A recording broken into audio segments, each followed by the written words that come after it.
So okay friends, ఈరోజు క్లాస్లో కొన్ని హార్టికల్చర్కి సంబంధించినటువంటి ఇవి చూద్దాము. ఫ్లవర్స్ గురించి, ఫ్లోరికల్చర్ సబ్జెక్ట్కి సంబంధించి కొన్ని ముఖ్యమైనటువంటి క్రాప్స్ వాటి గురించి సంబంధించి కొంత అయితే చూద్దాం. ఫస్ట్ వన్ ఏంటంటే దవనం గురించి తెలుసుకుందాం. సైంటిఫిక్ నేమ్ వచ్చేసరికి ఆర్టెమిసియా ప్యాలెన్స్. ఓకే, కుటుంబము యాస్ట్రేసి. ఇందులో మనం ప్రధానంగా ఇవి చూసుకోవాలన్నమాట. కుటుంబాలు ఏంటి, శాస్త్రీయ నామాలు ఏంటి, అందులో ఉండేటువంటి ఆయిల్స్ ఏంటి, ఒక్కొక్క దాంట్లోనూ ఒక్కొక్క వెరైటీగా ఒక్కొక్క రకమైనటువంటి స్పెషల్ ఆయిల్స్ అన్నీ ఉంటాయి. అవి ఏమైనా ఉన్నాయా అలాంటివన్నీ చూడాలన్నమాట. ఓకే, జస్ట్ అలా ఫాస్ట్గానే రివ్యూ చేసుకుని వెళ్ళిపోదాం. దాంతోపాటు ఏంటంటే వాటిని ఎక్కడెక్కడ యూజ్ చేస్తారు అనేటువంటిది కూడా చాలా ముఖ్యం అన్నమాట. ఓకే, ఏ పరిస్థితుల్లో ఎక్కువ దాన్ని ఉపయోగిస్తూ ఉంటారు అలాంటివన్నీ కూడా ముఖ్యంగా దీంట్లో చూస్తుంటారు. ఆర్టెమిసియా. ఓకే, తర్వాత ఫ్యామిలీ యాస్ట్రేసి అనమాట. దవనం తైలం పరిమళాల పరిశ్రమలు ఎక్కువగా వాడుతుంటారు. ఆహార పదార్థాల రుచి కోసం, అలాగే సుగంధాన్ని వృద్ధి చేయడానికి ఉపయోగపడుతుంటాయి. ఆకులు, పూలదండలు, బొకేల తయారీలో దవనం ఎక్కువ వాడుతుంటారు అనమాట. చాలా సువాసన కలిగి ఉంటుంది. ఎక్కువగా ఈ దవనాన్ని ఎక్కువగా ఉపయోగిస్తూ ఉంటారనమాట. ఎక్కడెక్కడ నిల్వ చేయొచ్చు అంటే నీరు నిల్వ ఉండకూడనటువంటి నేలల్లో దాన్ని చేస్తూ ఉంటారు. ఎర్రగరపు నేలలు అయితే అనుకూలము. అవి జస్ట్ అలా చూసుకుంటూ ఉండండి. మెయిన్ ప్రధానంగా దానికి సీడ్ రేట్లు అన్నీ కూడా ముఖ్యం అనమాట. ఎంతెంత కావాలి సీడ్ రేట్ అనేటువంటిది. సో దీంట్లో చూసినప్పుడు ఏంటంటే సుమారు నారు ఎంత 600 గ్రాములు విత్తనం. ఓకే, 10 రెట్ల ఇసుకతో కలిపి తడిగుడ్డతో మూట కట్టి 2-3 రోజులు ఉంచాలి. విత్తనాలు మొలకెత్తిన తర్వాత నారుమడుల్లో విత్తుకొని నీరు పెట్టాలన్నమాట. సో నారు పెట్టుకోవాలి. ఇది దవనం అనేది ఎలా పెంచుతారనమాట, నారుమడుల్లో పెంచుతారు. నారుమడుల్లో పెంచిన తర్వాత 6-8 వారాల్లో 1 ఎకరంలో పొలం నాటడానికి తయారుగా ఉంటాయి. సో దవనం తాలూకు సీడ్ రేట్ ఎంత అనమాట, 600 గ్రాములు. 600 గ్రాముల విత్తనం 1 ఎకరంలో నారు నాటుకోవడానికి సరిపోతుంది. అది ముఖ్యమైనటువంటి పాయింట్స్. అక్కడ డైరెక్ట్గా జాగ్రత్తగా మీరు వింటే కనుక మీరు మళ్ళీ ఇంకొకసారి ఇదవ్వకుండా ఉంటుందన్నమాట. ఇంకోసారి చెక్ చేసుకునే అవసరం లేకుండా అన్నీ గుర్తుంటాయి మీకు. ఓకే, దాని సీడ్ రేట్ ఎంతో తెలుసుకున్నాం కదా. అలాగే తర్వాత దాని దూరం ఎంత దాని స్పేసింగ్ ఒకటి కూడా చూసుకోవాలన్నమాట. 15x7.5 సెంటీమీటర్లు, 15x10 సెంటీమీటర్ల దూరాన్ని పాటించుకుని నాటుకోవాలి. ఇది నాటుకునేటటువంటి స్పేసింగ్ అనమాట. ఇవి కూడా చాలా అవసరము. సుమారు 3-4 లక్షల మొక్కలు అవసరం అవుతాయి. 1 ఎకరానికి అన్ని మొక్కలు అవసరం అవుతాయి అన్నమాట. ఎరువులు దాని తాలూకు అంటే పోషక నమూనా ఉంటుంది. 6 టన్నుల పశువుల ఎరువు, 16 కిలోలు, అలాగే 16 కిలోల కే వేయాలి. ఓకే, 16 కిలోల భాస్వరము, 16 కిలోల పొటాష్ వేయాలి. ఎకరానికి 50 కిలోల నత్రజని వేయాలి ఇక్కడ. సో ఇదనమాట, ఎకరానికి 50 కిలోలు నత్రజని, 16 కిలోల పి. అంటే మొత్తం మీద దాన్ని ఇది రాసుకోవచ్చు అనమాట. ఎంత రాసుకుంటామో 50-16-16 ఇలా మనం వేసుకోవచ్చు అనమాట. ఈ నత్రజని 3 దఫాలుగా వేసుకోవాలి. సో నీటి యాజమాన్యం, అంతర్కృషి అవన్నీ మామూలే. ఎప్పుడెప్పుడు నీళ్ళు ఇవ్వాలి అవన్నీ, అవి అందులో ఏం బిట్స్ అయితే ఏమీ ఉండవు. దీంట్లో ఎక్కువగా నష్టం కలిగించేటటువంటిది ఏంటంటే నారుకుళ్ళు తెగులు. ఎక్కువగా నష్టాన్ని కలిగించేటువంటిది నారుకుళ్ళు తెగులు. నారుకుళ్ళు గురించి మనకు తెలిసిందే కదా, కాబట్టి ఇది ఎక్కువ నష్టాన్ని కలిగిస్తూ ఉంటుంది. ఉధృతి ఎక్కువైతే లీటర్ నీటికి 2 గ్రాముల క్యాప్టాన్ మరియు ఏదో ఒకటి మ్యాంకోజెబ్ కానీ క్యాప్టాన్తో కానీ మడులన్నీ కూడా తడుపుకోవాలన్నమాట. ఇందులో ముఖ్యమైన పాయింట్సే మనం చూద్దాం. దిగుబడులు కూడా ఇంపార్టెంట్ అనమాట. దిగుబడులు, స్పేసింగు ఇవన్నీ కూడా ఇంపార్టెంట్. ఎకరానికి 4-5 టన్నుల దిగుబడి వస్తుంది. దవనం ఎకరానికి 4-5 టన్నుల దిగుబడి వస్తుంది. సుమారు ఎకరానికి 4-5 కిలోల నూనె వస్తుంది. దీంట్లో ఉండేటువంటి నూనె అన్నారు కానీ నూనె ఏంటనేది ఇక్కడైతే మనకి ఇవ్వలేదన్నమాట. అది ఏదైనా ఉంటుందేమో ట్రై చేద్దాం. ఒకవేళ నూనె అనేది ఏదైనా ఉంటుందేమో ఒకసారి అయితే చూద్దాము. ఎకరానికి సుమారు 20,000 నుంచి 25,000 రూపాయల ఆదాయం అయితే వస్తుందన్నమాట. సో అన్నిటిలో స్పేసింగ్ ఒకటి ఇంపార్టెంట్ అండి. ప్రధానంగా మనం చూసేటప్పుడు వీటన్నిటిలోనూ కూడా ఎంత సీడ్ రేట్ కావాలి, దానికి 600 గ్రాముల విత్తనం సరిపోతుంది. దవనం అనేది నారు పెంచుకోవాలి. ఇలా పెంచుకుంటే 1 ఎకరా నారుకి సరిపోతుంది అనమాట. స్పేసింగ్ వచ్చేసరికి 15x7.5 సెంటీమీటర్లు, లేదంటే 15x10 సెంటీమీటర్ల దూరంలోనైనా ఈ స్పేసింగ్ వాడాలి. పోషక నమూనా వచ్చేసరికి 50-16-16 అనమాట. రైట్. ఈ ఫ్యామిలీ వచ్చేసరికి ఆస్ట్రేసి. సైంటిఫిక్ నేమ్ వచ్చేసరికి ఆర్టెమిసియా ప్యాలెన్స్. ఈ దండలు ఎక్కువగా వాడుతుంటారండి, పూలదండలు. ఇంపార్టెంట్ విషయం అనమాట. దీన్ని మనకి జనరల్గా ఎక్కడెక్కడ ఎక్కువగా వాడుతుంటారంటే పూలదండల్లో ఎక్కువగా వాడేటటువంటిది దవనం.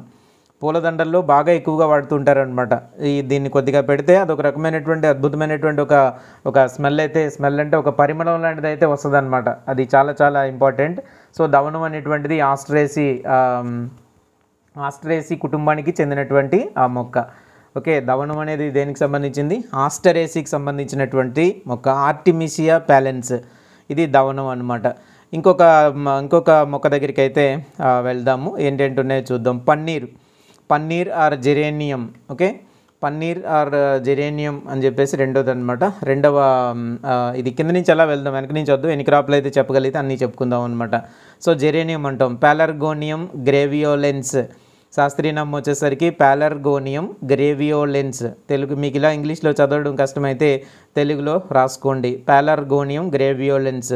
శాస్త్రీయ నామాలు పక్కగా చదవాలి. అడుగుతూ ఉంటారనమాట, పలానా దాని యొక్క శాస్త్రీయ నామం ఏంటి అని చెప్పి తప్పకుండా మనకి అడగడానికి అయితే అవకాశం అయితే ఉంది.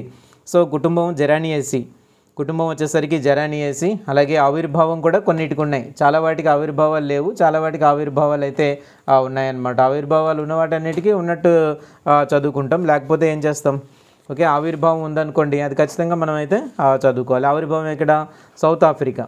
ఓకే, సౌత్ ఆఫ్రికా దీని తాలూకు ఆవిర్భావం అనమాట. సో దాన్ని బట్టి మనం అక్కడ చూసుకోవాలి, అంటే ఎక్కడెక్కడ ఎలా ఎలా వాడాలనేటువంటిది మనం దాన్ని జాగ్రత్తగా ప్రశ్నని అర్థం చేసుకుని రాయాలన్నమాట. ఆవిర్భావం సౌత్ ఆఫ్రికా, దీని యొక్క ఆవిర్భావం వచ్చేసరికి సౌత్ ఆఫ్రికా. మన వెబ్సైట్లో కూడా ఒక మెటీరియల్ ఉంటుంది, అది కూడా చూడండి, దాంట్లో ఇంకా ఎక్కువ సమాచారం అయితే ఉంటుందన్నమాట. కాబట్టి అదొకటి. దాంతోపాటుగా ఏంటంటే ఇక్కడ కూడా మనమైతే చూడొచ్చు.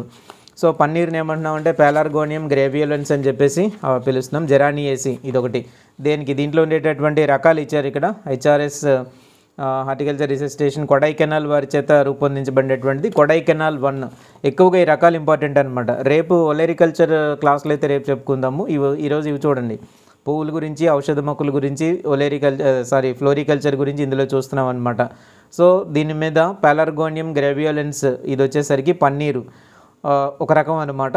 కొడైకెనాల్ 1 నుండి కొడైకెనాల్ 1 దీని నుంచి 45.2 టన్నులు పర్ హెక్టార్ దిగుబడి అయితే వస్తుంది. నూనె దిగుబడి 54 కిలోలు, నూనె దిగుబడి 54 కిలోలు అయితే వస్తుంది. ఈ నూనెలో 60% జెరానియాల్ అనేది ఉంటుందన్నమాట. జెరానియాల్. ఓకే, దీంట్లో ఉండేటువంటి ఆయిల్ ఏమిటి అంటే జెరానియాల్ అని మనకి చెప్తా ఉంటారు. సో ఇది ఎక్కడ కొడైకెనాల్ 1 దీంట్లో ఉండేటువంటి రకము పెలర్గోనియం గ్రేవియోలెన్స్ జెరానియేసి, సౌత్ ఆఫ్రికా దీని యొక్క ఆవిర్భావము. దీంట్లో చూసినప్పుడు ఏంటంటే కొడైకెనాల్ 1 అనేటువంటి రకము 45.2 టన్నుల పర్ హెక్టార్కి దిగుబడిని అయితే ఇస్తుంది. నూనె దిగుబడి వచ్చేసరికి 54 కిలోలు ఉంటుంది. దీంట్లో ఉండేటువంటి ఆయిల్ ఏంటనమాట జెరానియాల్. ఈ జెరానియాల్ అనేది 60% ఉంటుంది. దీంట్లో ఉండేటటువంటి ఆయిల్ వచ్చేసరికి ఇంపార్టెంట్. ప్రతి దాంట్లోనూ ఆయిల్స్ ఉంటాయి. దీంట్లో అవి ఎంత శాతం ఉంటున్నాయి, ఏ ఆయిల్ ఉంటుంది అనేది మనం జాగ్రత్తగా చూసుకోవాలన్నమాట. దీని యొక్క సాగు వివరాలు వచ్చేసరికి అనేక ప్రాంతాల్లో పండిస్తూ ఉంటారు. అలాగే తెలంగాణలో పండిస్తుంటారు, విశాఖపట్నం, చిత్తూరు జిల్లాల్లో కూడా దీన్ని పండిస్తూ ఉంటారు అనమాట. దీన్ని సాగు చేయడానికి ఏ భూములు పనికిరావు అంటే నల్లరేగడి భూములు పనికిరావు. ఈ పన్నీరు సాగు చేయడానికి నల్లరేగడి భూములు ఏవి కూడా పనికిరావు అనమాట. సో దీన్ని ఎలాగ ప్రవర్ధనం చేస్తారు, కొమ్మల నుండి కానీ వేర్లు కలిగినటువంటి కాండపు ముక్కల ద్వారా కానీ ప్రవర్ధనం చేస్తారు. ఇంతకుముందు దవనం చెప్పుకున్నాం, దవనం సీడ్ ద్వారానే చేస్తారు.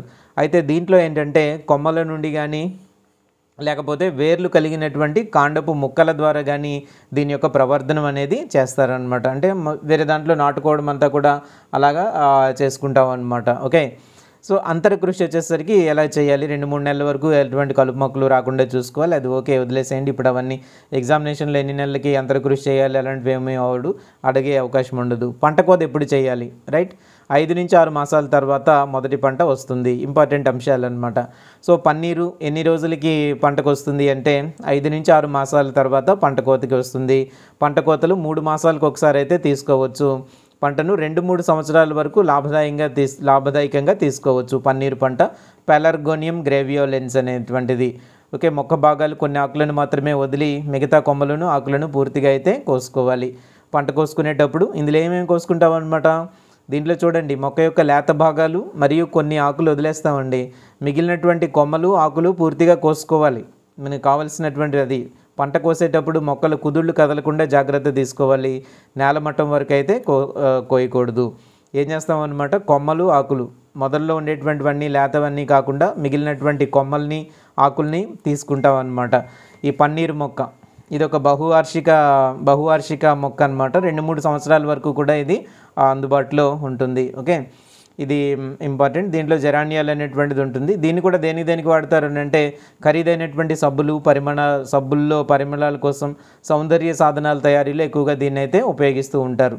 ఓకే, దీన్ని ఎక్కువగా దేనికి వాడుతూ ఉంటారంటే సౌందర్య సాధనాల్లో ఎక్కువగా దీన్ని ఉపయోగిస్తారనమాట. పన్నీరు, జెరేనియం అనేటువంటిది సౌందర్య సాధనాలలో ఎక్కువగా వాడుతూ ఉంటారు. సౌందర్య సాధనాల్లో ఎక్కువగా వాడుతూ ఉంటారు. ఖరీదైన సబ్బుల్లో కూడా వాడుతూ ఉంటారనమాట. ఖరీదైన సబ్బులు సౌందర్య సాధనాల్లో ఉపయోగించేటటువంటిది ఏమిటి అంటే పాలర్గోనియం గ్రావియోలెన్స్, పన్నీరు, జెరానియేసి అనమాట. సౌత్ ఆఫ్రికా దీని యొక్క ఆవిర్భావం. దీని యొక్క వెరైటీ ఏంటంటే కొడైకెనాల్ 1. రేపు అడగొచ్చు అనమాట ఎగ్జామినేషన్లో. కొడైకెనాల్ 1 అనేది ఏ పంట రకము అని అడుగుతారు. ఓకే, ఏ పంట రకము స్ట్రైట్గా ఇలా రకాలు చాలా ఉంటాయన్నమాట. కొడైకెనాల్ 1 అనేది ఏ పంట రకము అంటే ఏ పంట రకం అది పన్నీరు. దీన్నే జెరేనియం అని పిలుస్తున్నాం కదా, ఇదన్నమాట కొడైకెనాల్ 1. దీంట్లో ఉండేటువంటి ఆయిల్ వచ్చేసరికి జిరానియాల్. ఈ జిరానియాల్ అనేది దీంట్లో ఉండేటువంటి ఆయిల్ అనమాట. సో ఇది మొత్తం మీద ఇంకా ఎలాంటి జాగ్రత్తలు తీసుకోవాలనేది అంతా కూడా ఇక్కడ ఇచ్చారు. సో 2 సంవత్సరాల్లో మొత్తం పొలంలోని మొక్కలు చనిపోయే అవకాశం ఉంటుంది. ఎప్పుడు దాంట్లో సరైనటువంటి జాగ్రత్తలు తీసుకోలేకపోతే కనుక ఇలాగా జరగవచ్చు, చెప్పాం కదా. దీంట్లో చూసేటప్పుడు ఏంటంటే పంట కోసం ప్రతిసారి కార్బన్ డైజం లేక బెనోమిల్ ద్రావణంతో పిచికారీ చేసుకోవాలి. ఒకవేళ కనుక అలా ఎందుకు దాంట్లో లేత కొమ్మలు వదిలేస్తాం, మిగిలినటువంటి కొమ్మల్ని ఆకులన్నింటినీ తీసేస్తున్నాం కాబట్టి జాగ్రత్తగా ఉండాలి. రకరకాల తెగుళ్ళు కనుక వచ్చాయంటే మాత్రం నష్టం జరుగుతూ ఉంటుంది. సో ఫస్ట్ ఇయర్లో 8 నుంచి 10 కిలోల నూనె వస్తుంది. తద్వారా ఎకరానికి 2వ సంవత్సరం నుంచి 20,000 నుంచి 25,000 వరకు నికర ఆదాయం అనేది వస్తుంది. దీంట్లో నూనె తీసే విధానం చూడండి. ఈ పన్నీర్లో నూనె తీసేటువంటి విధానము మొక్కల నుంచి డిస్టిలేషన్ పద్ధతి, ఈ పద్ధతులు చాలా ముఖ్యం అన్నమాట. పన్నీర్లో డిస్టిలేషన్ పద్ధతి ద్వారా నూనె తీస్తూ ఉంటాం. తాజాగా కోసినటువంటి పంటను యంత్రంలో వేసి నూనెను కండెన్సర్ పద్ధతి, ఏ పద్ధతి అంటే కండెన్సర్ పద్ధతి ద్వారా వేరుపరచాలి. సో పంటనంతటినీ కూడా యంత్రంలో వేసి నూనెను కండెన్సర్ పద్ధతి ద్వారా దీన్ని వేరు చేస్తాము. నూనెలో నీరు మరియు ఇతర పదార్థాలు లేకుండా జాగ్రత్తలు తీసుకుని దీన్ని అల్యూమినియం లేకపోతే స్టీల్ డబ్బాల్లో చూస్తారు. సో దీంట్లో ఉండేటువంటిది ఏం ఆయిల్ అనమాట, జెరానియాల్. ఈ జెరానియాల్ అనేటువంటిది ఏ ఏ పద్ధతుల్లో తీస్తారు, మొక్కల నుండి డిస్టిలేషన్ పద్ధతి ద్వారా నూనె తీస్తారు. ఓకే, డిస్టిలేషన్ పద్ధతి, కండెన్సర్ పద్ధతి అనమాట. ఇలాగ ఈ పద్ధతుల ద్వారా నూనెని దీంట్లో ఉండేదాన్ని తీస్తారు. ఉండేటువంటి ఆయిల్ ఏంటి అని అంటే జిరానియాల్. పంట ఏమిటి అంటే పన్నీర్ అనమాట, పన్నీరు. ఓకే, పంట ఏమిటి అంటే పన్నీర్ ఇది. సో పన్నీరు మొత్తం మీద దీంట్లో ఎంత శాతం ఉంటుంది నూనె, 60% అయితే నూనె మనకి లభిస్తుంది అనమాట. Important, right. ఇది ఒక క్రాప్ అండి, పన్నీరు లేకపోతే జిరేనియం అనేటువంటిది ఒక క్రాప్ అనమాట. తర్వాత క్రాప్కి వెళ్ళిపోదాం. తర్వాత ఉండేటువంటి క్రాప్ వచ్చేసరికి ఏంటంటే నెక్స్ట్ క్రాప్ వచ్చేసరికి ఇవన్నీ మన సిలబస్లో ఉన్నటువంటివే కదా, సిలబస్ అన్నీ దీంట్లో ఉన్నాయని అనుకుంటున్నాను. తర్వాత ఏంటంటే పుదీనా. ఓకే, పుదీనా నెక్స్ట్ క్రాప్ వచ్చేసరికి పుదీనా అనమాట, మెంతా ఆర్వెన్సిస్. ఓకే, మెంతా ఆర్వెన్సిస్ శాస్త్రీయనామం. పుదీనా యొక్క శాస్త్రీయనామం మెంతా ఆర్వెన్సిస్. ఇది పుదీనా యొక్క శాస్త్రీయనామం. కుటుంబం వచ్చేసరికి లాబియేటి. ఇది మనకు ఆల్రెడీ ఇంతకుముందు వచ్చింది. ఏ కుటుంబం అండి, లాబియేటి కుటుంబం. ఇతర మొక్కలు ఏమున్నాయి లాబియేటి కుటుంబానికి చెందినవి, ఫాస్ట్గా చెప్పాలి. లాబియేటి కుటుంబానికి చెందినటువంటి ఇతర మొక్కలు ఏమున్నాయి మనకి, చాలా ఉంటాయి లాబియేటి కుటుంబానికి సంబంధించినవి. తులసి, రైట్, తులసి అనేటువంటిది లాబియేటి కుటుంబానికి సంబంధించినటువంటిది. మెంతా ఆర్వెన్సిస్. ఓకే, మెంతా ఆర్వెన్సిస్ ఇది దీని తాలూకు శాస్త్రీయ నామం ఇదన్నమాట. ఇది దాని కుటుంబానికి సంబంధించింది. ఇది కూడా లాబియేటి కుటుంబం ఉంది కదా, దాని కుటుంబానికి సంబంధించిందే మెంతా ఆర్వెన్సిస్. దీన్ని పుదీనా తైలం ఉత్పత్తిలో భారతదేశం, పుదీనా తైలం ఉత్పత్తిలో అగ్రస్థానంలో ఉన్నటువంటి దేశం ఏది అంటే భారతదేశము. దీనిలో 4 రకాలైనటువంటి తెగలు ఉన్నాయన్నమాట. ఏమున్నాయి, జపనీస్ పుదీనా, స్పియర్ పుదీనా, పెప్పర్మెంట్ పుదీనా, బర్గామెట్ పుదీనా అని చెప్పేసి 4 రకాలైనటువంటి పుదీనాలు దీంట్లో ఉన్నాయి. మన దేశంలో జపాన్ పుదీనాకి ఎక్కువగా గిరాకీ ఉందన్నమాట. మన దేశంలో ఎక్కువగా వాడేటటువంటి పుదీనా జపాన్ పుదీనా. సో దీన్ని తైలాన్ని సుగంధ పరిమళాలు, పాన్ మసాలా, దగ్గు, జలుబు మరియు నొప్పులు తగ్గించే ఔషధాల తయారీలో ఎక్కువగా ఉపయోగిస్తారు. అంతేకాకుండా టూత్పేస్ట్లు, మౌత్ వాష్ మొదలైన వాటిలో ఎక్కువగా దీన్ని వాడుతూ ఉంటారనమాట. మింట్ అంటాం కదా, మింట్ అని చెప్పేసి ఎక్కువగా దీన్ని మనం ఉపయోగిస్తూ ఉంటాం అన్నమాట. చాలా చోట్ల చాలా సందర్భాల్లో దీన్ని అయితే మనం చూస్తూ ఉంటాం. కాబట్టి మింట్ అనమాట. ఎక్కడెక్కడ వాడతారు, సుగంధ పరిమళాలు, పాన్ మసాలా, దగ్గు, జలుబు, నొప్పులు తగ్గించేటటువంటి ఔషధాల తయారీలో ఉపయోగిస్తారు. టూత్పేస్ట్లు, మౌత్ వాష్ల తయారీలో ఎక్కువగా ఉపయోగించేటువంటిది ఏమిటి అంటే పుదీనా అనమాట. పుదీనా 4 రకాలు, జపనీస్ పుదీనా, స్పియర్ పుదీనా, పెప్పర్మెంట్ పుదీనా, బర్గామెట్ పుదీనా అని చెప్పేసి 4 రకాలైనటువంటి పుదీనాలు మనకి అందుబాటులో ఉన్నాయి. అయితే మన దేశంలో ఎక్కువగా సాగు చేస్తున్నటువంటిది, ఉపయోగిస్తున్నటువంటిది ఏమిటంటే జపాన్ పుదీనా. దీనికి ఏ నేలలు అనుకూలము, 6 నుంచి 7.5 అంటే అది తటస్థ pH నేలలే జనరల్గా అనుకూలం అనమాట. తటస్థ pH అంటే ఎక్కడి నుంచి ఎక్కడి వరకు ఉంటుంది, 6.5 నుంచి దాదాపుగా 7.5 ఉండేదంతా కూడా తటస్థ pH కిందే మనం తీసుకుంటూ ఉంటాం అనమాట కదా. అలా అనమాట. ఉష్ణ వాతావరణంలో పెరుగుతుంది, చలి అయితే అంత అనుకూలించదు. దీన్ని వేర్ల ద్వారా ఈ ప్రవర్ధనాలు ఇంపార్టెంట్. ప్రతి మొక్కకి కూడా మనం చూడాల్సింది ఏంటంటే ప్రవర్ధనాలు అనమాట. వేళ్ల ద్వారా కాండపు ముక్కల ద్వారా ప్రవర్ధనం చేస్తాము. ప్రవర్ధనాలన్నీ కూడా ఒక దగ్గర రాసుకుని జాగ్రత్తగా చదివితే మంచిది. సో ఇంతకుముందు చెప్పుకున్నటువంటిది పన్నీర్ కూడా అలాగే వేళ్ల ద్వారా, కాండపు ముక్కల ద్వారా ప్రధానంగా దాన్ని చేస్తారనమాట. సో ఎకరానికి ఎంత కావాలి, 3 నుంచి 4 క్వింటాళ్ళ తీగ ముక్కలు అయితే అవసరమవుతూ ఉంటాయి. ఈ పుదీనాకు సంబంధించినంత వరకు 3 నుంచి 4 క్వింటాళ్ళ తీగ ముక్కలు అయితే అవసరమవుతూ ఉంటాయన్నమాట. దీంట్లో ఉండేటువంటి రకాలు ఏమిటి అనేది చాలా ముఖ్యము. పుదీనాలో ఉండే రకాలు ప్రతి దాంట్లో ఉండే రకాలన్నీ చాలా ముఖ్యంగా అయితే మీరు చూసుకోండి. సో ఇక్కడ శివాలిక్ అండ్ హిమాలయ అని రకాలు ఉన్నాయి. కోసి మరియు సంథింగ్ ఇది ఏదో ఉంది సక్షం అని చెప్పేసి, ఇవి జపాన్ పుదీనాలో అయితే ఇవి ప్రధానమైనవి అన్నమాట. ప్రధానంగా గుర్తుపెట్టుకోండి. శివాలిక్ ఇది అడుగుతూ ఉంటారండి. శివాలిక్ అనేది ఏ పంట రకము అని చెప్పేసి, శివాలిక్ అనేది ఏ పంట రకము. సో శివాలిక్ అనేటువంటిది పుదీనా రకం అనమాట. పుదీనాలో ఉండేటటువంటి పంట రకము శివాలిక్ అనేటువంటిది. తర్వాత హిమాలయ, ఓకే, హిమాలయ. ఇంకా ఏమైనా రకాలు దీంట్లో ఉండేటి కనుక మనం ఒకసారి అయితే చూద్దాం. ఓకే, హిమాలయ అనేటువంటిది కోసి సంథింగ్ ఏదో ఉండొచ్చు దాంట్లో, ఇక్కడ అయితే క్లియర్గా అయితే లేదు. సో దీంట్లో రకాలు ఇంపార్టెంట్. తర్వాత తీగ ముక్కలు 45 సెంటీమీటర్లో ఉండేటువంటి దూరాల్లో విత్తుకొని మట్టితో కప్పుకోవాలి. చిగురులు తోడికి సాగుతూ ఉంటాయి. తీగలు ఎంత కావాలి, 3 నుంచి 4 క్వింటాళ్ళ తీగలు అయితే కావాలి. ఎరువులన్నీ వదిలేసేయండి. ఇంక ఇప్పుడు కొత్తగా ఎరువులన్నీ చూసుకోవాల్సినటువంటి అవసరం ఏమీ కూడా ఉండదు. అయితే నమూనా కనుక అడిగితే అది మనం చూడాలి. ఒకవేళ డీటెయిల్గా మనం చదువుకోవాలి కాబట్టి 50 కిలోల నత్రజని, 25 కిలోల భాస్వరము, 15 కిలోల పొటాష్ అనమాట. దాదాపు ఇదే ఈ ఫార్ములా దాదాపు దగ్గర అన్నిటికీ కూడా ఇదే వర్తిస్తూ ఉంటుంది. 50 కిలోల నత్రజని, 25 కిలోల భాస్వరం, 15 కిలోల పొటాష్ అవసరం అవుతూ ఉంటాయి. పంట కోత వచ్చేసరికి నాటినటువంటి 120 రోజులకు ఒకసారి మొదటిసారి వస్తుంది. తర్వాత 60 నుంచి 70 రోజులకు ఒకసారి వస్తూ ఉంటుందన్నమాట. దీని నూనె ఎలా తీస్తారు, దీని నుంచి కూడా నూనె ఎలా తీస్తారంటే నూనె బట్టీలో తీస్తారు. దీని యొక్క నూనె బట్టీల్లో తీస్తారు. కోత తర్వాత 4-5 గంటలు నీడలో ఆరబెడితే నాణ్యత అనేటువంటిది బాగా వస్తుంది. 2 లేదా 3 కోతల తర్వాత తీసివేసి మళ్ళీ దాన్ని అయితే మనం నాటుకోవడం అంతా కూడా చేయాలన్నమాట. సో నీటి యాజమాన్యం ఎలా ఉంది, అలాగే పంట కోత ఎప్పుడు వస్తుంది, 120 రోజులకు వస్తుంది పంట మొదటిసారి. తర్వాత 60 నుంచి 70 రోజులకు ఒకసారి మళ్ళీ పంట కోత అనేది వస్తుంది. మరి కట్ చేసిన తర్వాత నీడలో పెట్టుకోవాలన్నమాట. ఓకే, చూడండి, ఎకరానికి పంటకాలంలో 15 నుంచి 20 టన్నులు, తద్వారా 70 నుంచి 75 కిలోల తైలం లభిస్తూ ఉంటుంది. సో ఇంత అనమాట, 70 నుంచి 75 కిలోల తైలం లభిస్తుంది. ఎకరానికి పంటకాలంలో 15 నుంచి 20 టన్నులు ఇది వస్తుంది. దాని నుంచి ఏంటంటే 70 నుంచి 75 కిలోల తైలం లభిస్తుంది. ఎకరానికి ఖర్చు అయితే మాత్రం 80, ఇది పాత ఖర్చులండి, అలా ఉంటాయి. ఎటువంటి పరిస్థితుల్లో కలుపు లేకుండా చూడాలి. సకాలంలో కలుపు నివారణ చేయకపోతే పంట దిగుబడి తగ్గిపోయే పరిస్థితి అయితే ఎక్కువగా ఉంటుంది. ఇదన్నమాట పన్నీర్. తర్వాత పుదీనా. సో పుదీనా తైలం ఉత్పత్తిలో అగ్రస్థానంలో ఉన్నటువంటి దేశం ఏది అంటే భారతదేశము. ఇంపార్టెంట్ బిట్ అది, భారతదేశము. 4 రకాలైనటువంటి పుదీనాలు ఏవి, జపనీస్ పుదీనా, స్పియర్ పుదీనా, అలాగే పెప్పర్మెంట్ పుదీనా. మింట్ అంటాం కదండి జనరల్గా, మింట్ అంటాము, దాని నుంచే వచ్చిందనమాట. బర్గామెట్ పుదీనా. ఇలా 4 రకాలైనటువంటి పుదీనాలు మనకి ఇక్కడ అందుబాటులో ఉంటాయి. మన దేశంలో ఎక్కువగా ఉండేటువంటిది జపాన్ పుదీనా. టూత్పేస్ట్లు జనరల్గా అడుగుతారనమాట. టూత్పేస్ట్లు, మౌత్ వాష్ల తయారీలో ఎక్కువగా ఉపయోగించేటువంటిది ఏమిటి అంటే పుదీనాను వాడుతూ ఉంటారు. పుదీనా శాస్త్రీయ నామం వచ్చేసరికి మెంథా ఆర్వెన్సిస్, కుటుంబం లాబియేటి, అంటే తులసి వాటి తాలూకు కుటుంబం అన్నమాట. మెంథా ఆర్వెన్సిస్ అని దీన్ని పిలుస్తూ ఉంటాం. నెక్స్ట్ వన్ వచ్చేసరికి ఏంటంటే వట్టివేర్లు. ఈ వట్టివేర్లు మనకి బాగా తెలుస్తూ ఉంటాయి. వెటివేరియా జిజునాయిడిస్ అని పిలుస్తూ ఉంటాం. దీని మీద చాలా బిట్స్ అయితే మనకి రెగ్యులర్గా అడుగుతూ ఉంటారనమాట. వట్టివేరుకి సంబంధించినటువంటి బిట్స్ మనకి ఎప్పుడు కూడా అడుగుతూ ఉంటారు.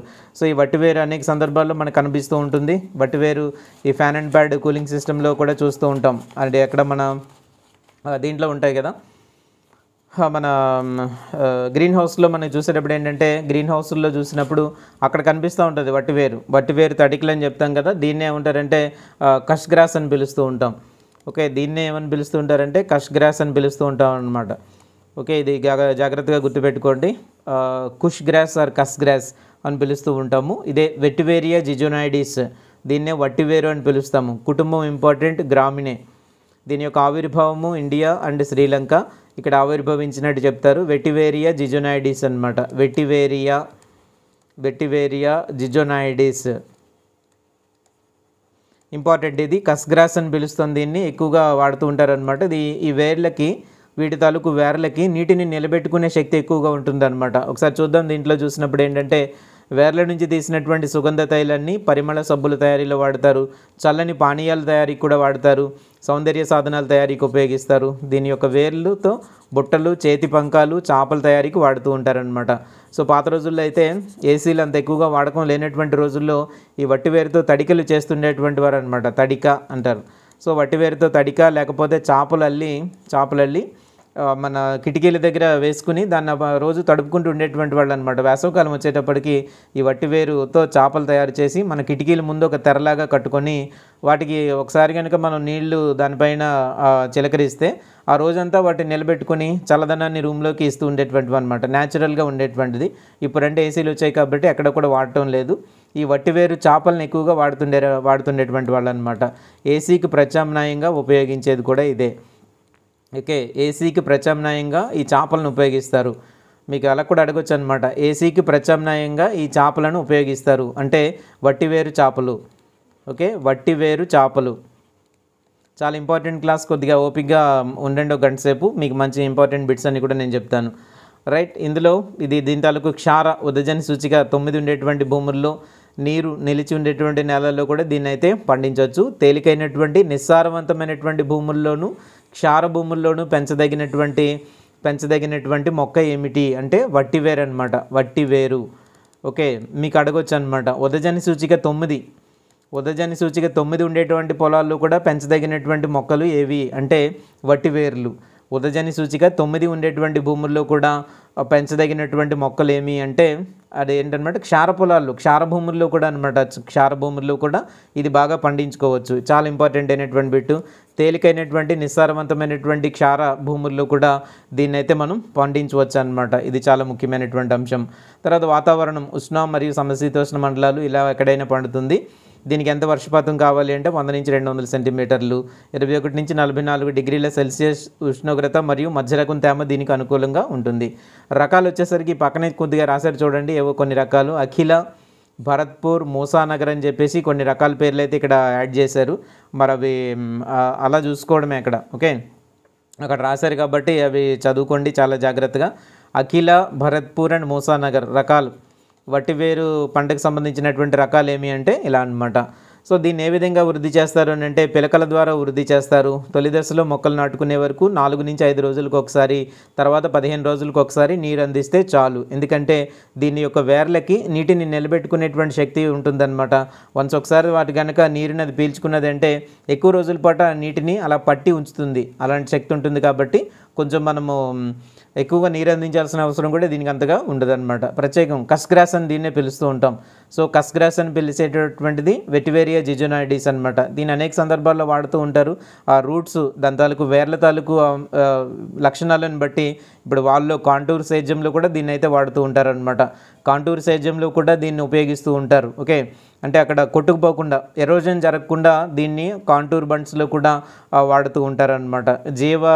మేబీ దీన్ని ఏమనొచ్చు అంటే జీవ కంచె అలాంటిది ఏదో సంథింగ్, జీవ కంచె కాదు, జీవ నిరోధకం సంథింగ్ అక్కడ ఏంటంటే మనము ఎరోజన్ సాయిల్ ఎరోజన్ ఉంటుంది కదా, ఆ ఎరోజన్ తాలూకు నిరోధకంగా కూడా పనిచేస్తుంది అనమాట ఈ మొక్క. అదొకటి బాగా గుర్తుపెట్టుకోండి.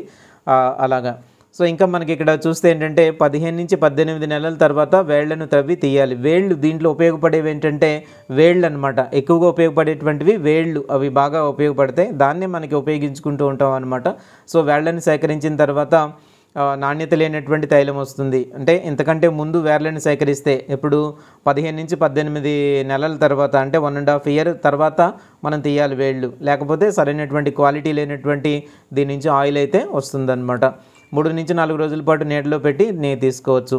ఎకరానికి ఎన్ని కిలోల తైలం వస్తుంది? 4 నుంచి 5 కిలోల ఆయిల్ వస్తుంది. 6,000 నుంచి 8,000 వరకు నికర ఆదాయం వస్తుంది.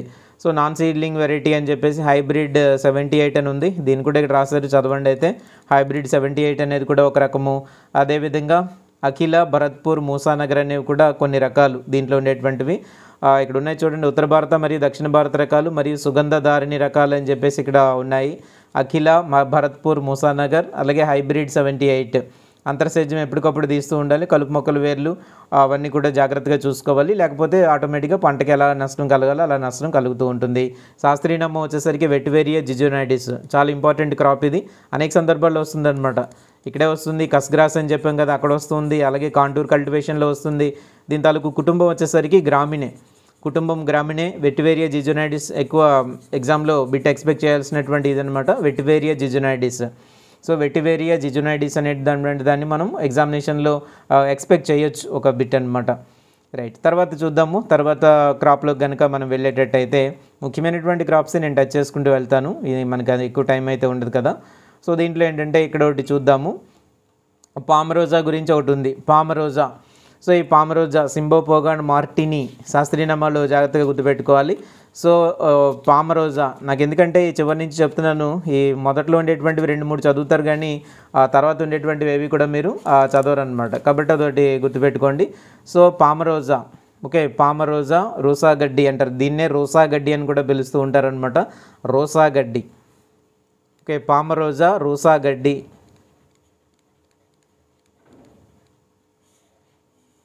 పామరోజా రోసాగడ్డి అని పిలుస్తూ ఉంటారు. సో ఇదొకటి సింబోపోగాన్ మార్టిని, సింబోపోగాన్ మార్టిని, దీని శాస్త్రీయ నామం పోయేసి. ఓకే, పోయేసి ఇందాక మనం చెప్పాం గ్రామినే పోయేసి. ఓకే, పామరోజా సింబోపోగాన్ మార్టిని అనేది. సో ఇది ఎక్కడ ప్రకృతి సిద్ధంగా పురాతన కాలం నుంచి పెరుగుతున్నటువంటి మొక్క ఇలా ఉంది, ప్రకృతి సిద్ధంగా అనేక రాష్ట్రాల్లో పెరుగుతూ ఉంటుంది. అలాగే ఉత్తరప్రదేశ్లోని కొన్ని ప్రాంతాల్లో ప్రత్యేకంగా కనిపిస్తూ ఉంటుంది. ఉత్తరప్రదేశ్, ఆంధ్రప్రదేశ్, రాజస్థాన్, కర్ణాటక, మహారాష్ట్ర, మధ్యప్రదేశ్, తమిళనాడులో చేపట్టి 2000 హెక్టార్లుగా ఈ పామరోజాను పండిస్తున్నారనమాట. దీనికి ఇంకొక పేరు ఏంటంటే రోసా గడ్డి. ఓకే, కొన్ని ప్రాంతాల్లో దీన్ని ఏమని పిలుస్తారనమాట, రోసా గడ్డి అని కూడా దీన్ని పిలుస్తూ ఉంటారు. సో ఇది 2.5 నుంచి 3 మీటర్స్ ఎత్తు వరకు పెరిగేటటువంటి గడ్డి జాతికి చెందిన బహువార్షిక సుగంధ మొక్క, డైరెక్ట్ బిట్ అనమాట ఇది. ఓకే, 2.5 నుంచి 3 మీటర్ల ఎత్తు వరకు పెరగగలిగే గడ్డి జాతికి చెందిన బహువార్షిక సుగంధ మొక్క ఏది అంటే పామరోజా అని చెప్తాం అనమాట. ఇది బాగా కరువుని బాగా తట్టుకుంటుంది, కరువుని బాగా తట్టుకునేటటువంటి పంట. ఈ డైరెక్ట్ బిట్స్ పైన ఉన్నదంతా కూడా ఒక డైరెక్ట్ బిట్ అనమాట.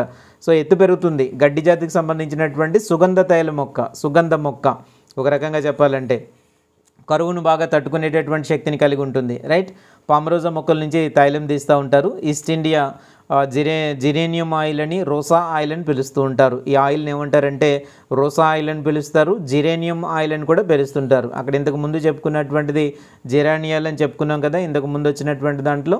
దీంట్లో ప్రధాన ద్రవ్యమైనటువంటి జిరానియల్ అనేటువంటిది కొంత పర్సంటేజ్ అయితే ఇక్కడ మనకి లభిస్తూ ఉంటుందన్నమాట. ఓకే, కొంత పర్సంటేజ్ అయితే ఉంది ఇక్కడ, అరౌండ్ 75.9%, 75% ఉంది. ఇది అతి ప్రధానమైనటువంటి పామరోజా తైలం మన దేశం నుంచి చాలా వరకు విదేశాలకైతే ఎగుమతి చేయబడింది అనమాట. ఓకే, పామరోజా తైలాన్ని ఎక్కడెక్కడ వాడతారు, సెంట్లు అనమాట, అత్తర్లలో వాడుతూ ఉంటారు. పామరోజా తైలాన్ని అత్తర్లు ఎక్కువ వాడుతుంటారు, సోపులకు, పొగాకుకు సుగంధం కలిగించడానికి వాడుతూ ఉంటారు. తర్వాత పామరోజా నుంచి జిరేనియాల్ తీసి వేరువేరు పరిశ్రమల్లో వాడుతూ ఉంటారు. సుగంధ ద్రవ్యంగా దీనికి ప్రపంచవ్యాప్తంగా బాగా గుర్తింపు అయితే ఉంది. సెంట్ అనమాట, అత్తర్లు అంటే ఏంటంటే సెంట్లో ఎక్కువగా దీన్ని వాడుతూ ఉంటారనమాట. సెంట్లో వాడేటటువంటిది పామరోజా తైలము. ఇక్కడ చూడండి, ఇందులో ఉండేటువంటి కెమికల్స్ ఏమేమి ఉంటాయనేది ఇక్కడైతే మనకి ఇవ్వడం జరిగిందనమాట. దీనికి సంబంధించినటువంటి కెమికల్స్ ఏమిటని చెప్పేసి, ఏ కెమికల్స్ దీంట్లో ఉంటాయనేది కనుక మనం ఒకసారి గమనించేటట్టయితే ఇక్కడ ఉన్నాయి కదా జెరానియాల్, ఇవి కొంచెం చూసుకోవడం మంచిదన్నమాట. జిరానియల్ అనేది 70 to 80% ఉంది. ఇవి పైనేన్ అని, ఇదొకటి లెమోనిన్ అని, సినేన్, టెర్పిన్, హెక్సనాల్, ఎన్హెక్సనాల్, ఇందులో ఉండేటటువంటి రసాయనిక సమ్మేళనాలు అవన్నీ కూడా ఆయిల్లో ఉండేటువంటి రసాయన సమ్మేళనం అనమాట. ఫినైల్ ఐసోవెలరేట్, అమైల్ హెక్సోనేట్, కొన్ని స్పెల్లింగ్ మిస్టేక్లు కూడా ఉంటాయన్నమాట. ఒకసారి ఇవన్నీ చదవడం అనేది కొంతవరకు అవసరము. ఒకసారి అయితే చూడండి, అర్థమైనటువంటివన్నీ కూడా చదవండి. ఓకే, అర్థమైనటువంటివన్నీ కూడా చదవండి. కొన్ని స్పెల్లింగ్ మిస్టేక్స్ అయితే ఉన్నాయి దీంట్లో. ఇవన్నీ 18, 20 అన్నీ గుర్తుపెట్టుకోవాలంటే మరి దాని రసాయనిక సంఘటన అది. ఓకే, దాదాపు 23 పాయింట్స్ అయితే ఇక్కడ ఉన్నాయన్నమాట. ఆయిల్స్ టైప్స్ అయితే ఇక్కడ ఉన్నాయి. దాంట్లో ఉండేటువంటి రసాయనాలు అనమాట, ఆయిల్లో ఉండేటటువంటి రసాయనాలు ఇవన్నీ కూడా. పీమెంతా 18-901 అని చెప్పేసి ఇలా ఉన్నాయి. ఇవన్నీ కూడా ఏంటంటే దీంట్లో ఉండేటువంటి రసాయనిక సమ్మేళనం అన్నమాట. ఓకే, రసాయనిక సమ్మేళనం. కొన్ని అయితే గుర్తుపెట్టుకోండి, అన్నీ మనం గుర్తుపెట్టుకోలేం కదా. ఈ జిరానియల్, పైనేన్, ఇదేదో ఉంది కదా, అలాగే లైమోనిన్, సినేన్, టెర్పిన్, ఎగ్జనాల్, ఈ పేర్లు కొంతవరకు గుర్తుపెట్టుకోండి. ఇక్కడ కరెక్ట్గా వాళ్ళు టైపింగ్ కూడా మిస్టేక్స్ అయితే ఇక్కడ మనకి కనిపిస్తున్నాయి అన్నమాట. కొన్ని అయితే అందులో గుర్తుపెట్టుకోవాల్సినటువంటిదే తప్పదు. అయితే ఈ పామరోజా తైలాన్ని ఎక్కడెక్కడ వాడతారు? అత్తర్లో వాడతారు, సువాసన ద్రవ్యంగా కూడా వాడుతూ ఉంటారు అనమాట. సోపులు, పొగాకులకు సుగంధాన్ని కలిగించడానికి అయితే వాడుతూ ఉంటారు. ఈ వేరువేరు పరిశ్రమల్లో వాడుతూ ఉంటారు. ఎక్కువగా సెంట్స్లో ఎక్కువ వాడేటువంటిది పామరోజా అనమాట. ఈ ఆయిల్ ఎక్కువగా దీన్ని వాడుతూ ఉంటారు, పామరోజా తైలము. దీన్నే రోసా గడ్డి అని కూడా పిలుస్తారు కదా, రోసా గడ్డి అని పిలుస్తూ ఉంటారనమాట.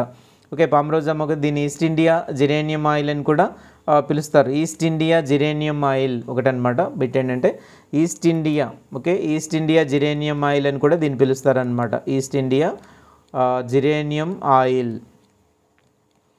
Okay, East India geranium oil అని కూడా దీన్ని అయితే పిలుస్తారనమాట. ఇది ఒక చాలా ముఖ్యంగా మనం అయితే చూడాలి. సో జిరేనియల్ దీంట్లో ఎంత పర్సెంటేజ్ ఉంటుంది? 75.9%. 75.9% జిరేనియాల్ ఉంటుంది దీంట్లో. జిరేనియాల్ ఇదొకటి బాగా గుర్తుపెట్టుకోండి, 75.9% అనమాట. సేద్య భూమి వచ్చేసరికి నీరు నిల్వ ఉండనటువంటివి, నీటి సౌకర్యం కలిగినటువంటివి, అన్ని రకాలైనటువంటి దాంట్లో ఉంటాయి. pH 6 నుంచి 7 వరకు గల భూములు బాగా అనుకూలము. అలాగే pH 8.5కు పైగా ఉన్నటువంటి భూముల్లో పంట దిగుబడి బాగా తగ్గిపోతుంది అనమాట. కాబట్టి ఎంతవరకు అనుకూలం? pH 6 నుంచి 7 వరకు ఉండేటువంటివి అనుకూలం. ఇంతకుముందు ఒక పంట చెప్పాను మీకు, pH 9 ఉన్నా కూడా పెరిగేటువంటి పంట ఏమిటి అని చెప్పి. pH 9 ఉన్నా కూడా పెరిగే పంట ఏమిటి చెప్పండి ఒకసారి. pH 9 ఉన్నా కూడా పెరిగేటటువంటి పంట ఏమిటి? pH అనేటువంటిది 9 ఉన్నప్పటికీ కూడా, అంటే క్షార భూముల్లో కూడా పెరిగేటటువంటి పంట ఏమిటి? వట్టివేరు.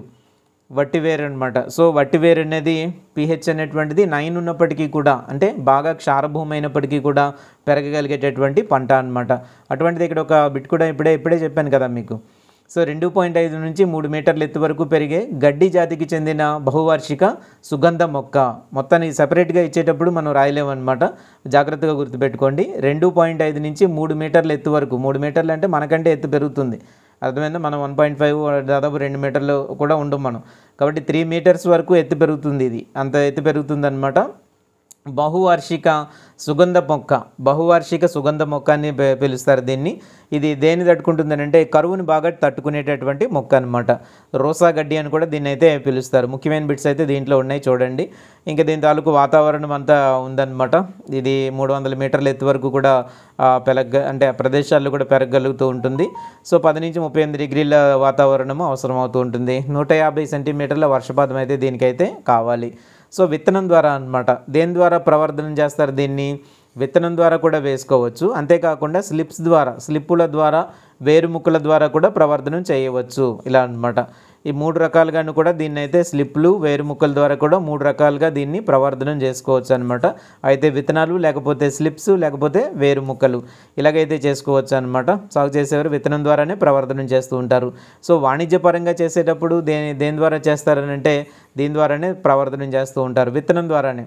ఎక్కువగా వాణిజ్యపరంగా చేసేటటువంటి ప్రవర్ధనం ఎప్పుడు కూడా ఎలా ఉంటుంది అంటే విత్తనం ద్వారానే ఈ ప్రవర్ధనం అనేటువంటిది ఉంటుంది అనమాట. అదొకటి బాగా గుర్తుపెట్టుకోవాలి మనం. సో ఎకరానికి 1 కిలో విత్తనం పడుతుంది. సీడ్ రేట్ ఇచ్చారు ఇక్కడ, ఎకరానికి కిలో, 1 కిలో పెర్ ఏకర్. విత్తనం అయితే ఎంత? రోసా గడ్డి యొక్క విత్తనం మోతాదు ఎంత? 1 కిలో పెర్ ఏకర్ అనమాట. సో మే లేక జూన్ నెలలో 10 రెట్లు ఇసుకలో కలిపి రాత్రి నీళ్లలో నానబెట్టిన విత్తనాలు సాళ్లలో విత్తుకోవాలి. చాలా విత్తనాలు ఇవన్నీ కూడా ఏంటంటే నీళ్లలో నానబెట్టిన తర్వాత సాళ్లలో విత్తుకోవడం అయితే చేయాలి. నారు పెంచుకోని అవసరం లేదు, కానీ విత్తనాలని నీటిలో నానబెట్టేసి, అంటే ఒక రాత్రి అంతా కూడా నీటిలో నానబెట్టిన తర్వాత అప్పుడు మనం వాటిని సాళ్లలో విత్తుకుంటే సరిపోతుంది. అలాగే 20 సెంటీమీటర్లు, అలాగే 2 లేక 3 సెంటీమీటర్ల లోతులో నాటాలి. ఎంత లోతులో నాటాలి పామరోజా అనేటప్పుడు ఇదనమాట. సాధారణంగా ఎంత లోతులో వాడాలి? 3 to 5 సెంటీమీటర్స్. మొక్కలు విత్తనాన్ని నాటే లోతులు అడిగామనుకోండి, జనరల్గా అయితే జనరల్ అయితే 3 to 5 సెంటీమీటర్స్. జనరల్ అయితే 3 to 5 సెంటీమీటర్స్. అదే గ్రౌండ్ నట్ అయితే 5 సెంటీమీటర్స్. అది గుర్తుపెట్టుకోండి. జనరల్గా అన్ని విత్తనాలు అయితే 3 నుంచి 5 సెంటీమీటర్ల లోతులో నాటుకోవాలి. అలా కాకుండా గ్రౌండ్ నట్ అయితే 5 సెంటీమీటర్ల లోతులో నాటుకోవాలి. ఇది 2 నుంచి 3 సెంటీమీటర్ల లోతులో ఈ విత్తనాన్ని అయితే నాటుకోవడం అనేది అవసరం అనమాట. 2 వారాల్లో మొలకెత్తి మరొక వారంలో నాటడానికి సిద్ధమవుతూ ఉంటాయి. ఇది పరిస్థితి. ఇది ఒక బహువార్షిక పంట, ఎక్కువ కాలం పెరిగేటటువంటి పంట అనమాట. అంటే 1 ఇయర్లో కంప్లీట్ అవ్వదు, కానీ కొంచెం ఎక్కువ ఇయర్సే పడుతుంటే బహువార్షిక పంట అని దీన్ని మనమైతే చెప్పొచ్చు అనమాట. సారవంతమైన భూముల్లో మొదటి 2 సంవత్సరాలు ఎరువులు అవసరమేది కూడా ఉండదు, ఎర్లీ స్టేజెస్లో అలా ఉంటుంది. ఇంక ఇవన్నీ చూడండి, దీని తాలూకు పోషక నమూనా అయితే ఇచ్చారు. నత్రజని, భాస్వరం, పొటాష్ 15, 20, 16 కిలోలు భూమిలో అయితే వేసుకోవాలని ఇచ్చారు. సో నాటిన తర్వాత తొలి పంటకి అయితే 15 కిలోలు నత్రజని అవన్నీ కూడా వేసుకోవాలి. ఓకే, ఇదొకటి చూద్దాము. ఎకరానికి 5 కిలోల జింకు చల్లినట్లయితే అధిక దిగుబడి వస్తుందని CIMAP, ఇది ఎక్కడ ఉంది, లక్నోలో ఉందన్నమాట. ఓకే, CIMAP అంటే ఏంటి చెప్పాలి అర్జెంటుగా నాకు. CIMAP అంటే ఏంటి? CIMAP ఎక్కడ ఉంది? లక్నోలో ఉందన్నమాట. లక్నోలో ఉంది. CIMAP అని అంటే ఏమిటి, ఎక్కడెక్కడ ఉన్నాయి పరిశోధనా స్థానాలు అవన్నీ కూడా ఒకసారి అయితే మనం చూసుకోవాలి. CIMAP అనేది ఎక్కడ ఉంటుంది? CIMAP అంటే ఏమిటి? ఓకే, CIMAP అనేది ఏమిటి మీరు చెప్పాలి కొంతవరకు. ఈ లోపున ఆలోచించి టైప్ చేయండి. CIMAP అంటే ఏంటో ఒకసారి అయితే చెప్పండి. రైట్, ఇది మనకి ఇంపార్టెంట్ అనమాట. CIMAP వాళ్ళు ఏం చెప్పారంటే 5 కిలోల జింక్ సల్ఫేట్ వేసుకోమన్నారు. Central institute medicinal and aromatic plants అంటున్నారు. సాయి గంగాధర్ గారు ఏమంటున్నారంటే central institute of medicinal and aromatic plants. Excellent అండి, ఎక్సలెంట్, బాగా ఇది చేశారు. Central institute of medicinal and aromatic plants అనేటువంటిది ఎక్కడుంది? లక్నోలో ఉంది. రైట్, చాలామంది టైప్ చేశారు, చాలా సంతోషం. Central institute of medicinal and aromatic plants అనేది లక్నోలో ఉందన్నమాట. ఒకసారి దాన్ని కూడా గుర్తు చేశాను మీకు అందుకోసమని. ఎప్పుడెప్పుడు నాటుకోవాలి ఏంటంటే ఇక్కడ ఉందన్నమాట. జూన్ జూలై మాసాల్లో తొలకరి ప్రారంభం అయిపోగానే దీన్ని అయితే వెతుకోవాలి. 15 సెంటీమీటర్ల ఎత్తు కలిగినటువంటి మొక్కలను పెరిగి 45 సెంటీమీటర్ల అంతరంలో చేసుకోవాలి. విత్తనాల ద్వారా కానీ స్లిప్స్ ద్వారా కానీ వేసుకోవచ్చు అని చెప్పారు కదా, అలా అనమాట. సో 3 నుంచి 4 రోజులకు ఒకసారి నీరు ఇస్తూ ఉంటాము. ఆ తర్వాత 7 నుంచి 10 రోజులకు ఒకసారి తర్వాత నీరు కట్టడం అనేది అవసరాన్ని బట్టి కూడా మనం అక్కడ ఇవ్వచ్చు అనమాట. పంట దిగుబడికి వచ్చేసరికి ఏంటంటే ఇది పెరుగుతూ ఉంటుంది. మొదటి సంవత్సరంలో పంట దిగుబడి చాలా తక్కువగా ఉంటుంది. తర్వాతి సంవత్సరాల్లో వచ్చేసరికి ఏంటంటే పంట దిగుబడి బాగా పెరుగుతుంది. 4 సంవత్సరాల వయసు వచ్చేసరికి ఏంటంటే సంవత్సరానికి 70 నుంచి 100 కిలోల తైలం ఎకరం భూమి నుంచి లభిస్తుంది. 70 నుంచి 100 కిలోల తైలము ఎకరం భూమి నుంచి అయితే లభిస్తుంది. దీంట్లో నుంచి కూడా ఆయిల్ ఉంటుంది కాబట్టి అలా ఉంటుందన్నమాట. సో ఎలా చేస్తారనేటువంటిది డిస్టిలేషన్ ద్వారా పద్ధతులన్నీ కూడా ఇచ్చారు కదా. దీంట్లో ఆయిల్ తీసేటువంటి విధానం ఏంటంటే స్టీమ్ డిస్టిలేషన్ పద్ధతి. ఓకే, స్టీమ్ డిస్టిలేషన్ పద్ధతి ద్వారా ఆయిల్ని అయితే తీస్తూ ఉంటారు. కోసిన గడ్డిని ముక్కలుగా కత్తిరించి ట్యాంక్లో వేసి గట్టిగా మూత బిగించి స్టీమ్ పెడతారనమాట. స్టీమ్ డిస్టిలేషన్ ఈ పామరోజాలో. ఓకే, పామరోజా లేదా దీన్నే రోసా గడ్డి అంటాం కదా. రోసా గడ్డిలో దీంట్లో ఉండేటటువంటి ఆయిల్ మనకు తెలుసు కదా, జెరానియాల్ అనేది బయటికి ఎలా తీస్తారు అంటే స్టీమ్ డిస్టిలేషన్ పద్ధతిలో దీన్ని తీస్తారు. అలాగే అల్యూమినియం పాత్రలో కానీ అంబర్ కలర్ సీసాలో కానీ ఉంచుకోవాలనేటువంటిది. ఇవన్నీ చదవకండి, ఆదాయము ఎన్ని వస్తాయి ఇవన్నీ కూడా అవసరం లేదు. అవన్నీ మీరు నెగ్లెక్ట్ చేసేయచ్చు, వదిలేసేయచ్చు అనమాట, ఇగ్నోర్ చేసేయచ్చు. ఆదాయం ఎంత వస్తుంది అవన్నీ కూడా అవసరం లేదు కదా. ఈ ఆయిల్స్ పేర్లు అందులో ఉన్న రసాయనిక సంఘటన కొద్దిగా వరకైతే గుర్తుపెట్టుకోండి, అది ఇంపార్టెంట్ అనమాట. ఎక్కువగా పామరోజా తైలాన్ని ఎక్కడ వాడతారంటే అత్తరుల్లో వాడుతూ ఉంటారు. సెంట్స్లో ఎక్కువగా దీన్ని అయితే ఉపయోగిస్తూ ఉంటారు అనమాట. సెంట్లో ఎక్కువగా వాడుతూ ఉంటారు. రైట్, సింబోపోగాన్ మార్టిని, దీని పేరు ఏంటంటే సింబోపోగాన్ మార్టిని. పోయేసి ఆర్ గ్రామినే, అదే కదా, గ్రామినే తాలూకు పేరే ఇంకొక పేరు అదే కదా. సో గ్రామినే ఆర్ పోయేసి రెండు అనమాట. గడ్డి జాతి సుగంధ మొక్క. ఇదే గుర్తుపెట్టుకోవాల్సింది ఏంటంటే గడ్డి జాతికి చెందిన సుగంధ తైల మొక్క. చాలా ఇంపార్టెంట్ వీటి అనమాట. సింబోపోగాన్ మార్టిని, పామరోజా. రైట్, ఇది అన్నమాట. ఆదాయాలు అవన్నీ కూడా మనకి ఏది కూడా అడిగే అవసరాలు ఏమీ ఉండవు కాబట్టి అవన్నీ కూడా వదిలేసేయండి. ఆదాయాలకి ప్రత్యేకంగా ఏం అడుగుతారు, అది ఉన్నదాన్ని బట్టి రిలేటివ్గా అక్కడ ఉంటుంది అనమాట. దీంట్లో రకాలు కూడా ఉన్నాయి. దీంట్లో రకాలు ఉన్నాయన్నమాట. ఒక 2 పేర్లు అయితే రాసుకోండి అక్కడ మీకు ఉంటే కనుక. ఈ పామరోజాలో రకాలు ఏమన్నా చెప్పామో ఇక్కడ? పామరోజాలో రకాలు ఏం చెప్పలేదు కదా. మనకి ఇంకొక దాంట్లో ఉంటాయన్నమాట. PRC1 దీంట్లో పామరోజా రకాలు అనమాట. ఏంటంటే PRC1 ఇదొకటి. త్రిస్టా ఇంకొక రకము. పామరోజా రకాలు ఇవన్నమాట. PRC1 మరియు త్రిస్టా అనే 2 రకాలు ఏంటంటే దీంట్లో మనకు ఉన్నాయి. పామరోజాలో 2 రకాలు ఉన్నాయన్నమాట. PRC1, త్రిస్టా అనేటువంటివి 2 రకాలు. ఇవి జాగ్రత్తగా మీరు గుర్తుపెట్టుకోండి పామరోజాలు. తర్వాత వచ్చేటువంటిది సేమ్ ఇటువంటిదే సిట్రోనెల్లా సింబోపోగాన్, మనకి ఏదైతే మార్టిని అనేది ఇది ఉంది అని అదే సింబోపోగాన్ నార్డస్. ఓకే, ఇది చెప్తున్నారు కదా ఏంటిది సిట్రోనెల్లా వచ్చేసరికి ఏంటంటే దీంట్లోనే మనకు అనేకమైనటువంటివన్నీ వస్తుంటాయి అన్నమాట. ఈ సిట్రోనెల్లాలోనే నిమ్మగడ్డి కూడా వస్తుంది, వీటికి సంబంధించినంత వరకు ఇవన్నీ మనకి వస్తూ ఉంటాయి. సో సిట్రోనెల్లా సింబోపోగా నార్డస్ అని ఉంది. ఫ్యామిలీ వచ్చేసరికి పోయేసి, ఇది కూడా పోయేసి అనమాట. సిట్రోనెల్లా తైలానికి అధిక డిమాండ్ ఉంది. దీన్ని ఏమంటారంటే జావా సిట్రోనెల్లా అంటారు. Java citronella. మన దేశంలో 2 రకాల సిట్రోనెల్లా కనిపిస్తుంది అనమాట. అదేంటి అని అంటే సిలోన్ సిట్రోనెల్లా అలాగే జావా సిట్రోనెల్లా. వీటిలో జావా సిట్రోనెల్లాలో ఆల్కహాల్ శాతం ఎక్కువగా ఉంటుంది, ఎక్కువ డిమాండ్ ఉంటుందన్నమాట. జావా సిట్రోనెల్లా బాగా ముఖ్యమైనటువంటిది ఏంటంటే జావా సిట్రోనెల్లా అలా అనమాట. రెండోది ఏంటి సిలోన్ సిట్రోనెల్లా. ఈ రెండింటికంటే కూడా జావా సిట్రోనెల్లాలోనే ఆల్కహాల్ శాతం ఎక్కువగా ఉంటుంది. మనకు అడగొచ్చు అనమాట, ఆల్కహాల్ శాతం ఎక్కువగా కలిగినటువంటి సిట్రోనెల్లా ఏమిటి? ఆల్కహాల్ శాతం ఎక్కువగా కలిగినటువంటిది జావా సిట్రోనెల్లా. దీంట్లో ఆల్కహాల్ శాతం అయితే ఎక్కువగా ఉంటుంది. ఈ 2 జాతులు కూడా సిలోన్ నుంచి వచ్చినవే. సిలోన్ సిట్రోనెల్లా నుంచి అభివృద్ధి చేయబడిన రకమే జావా సిట్రోనెల్లా.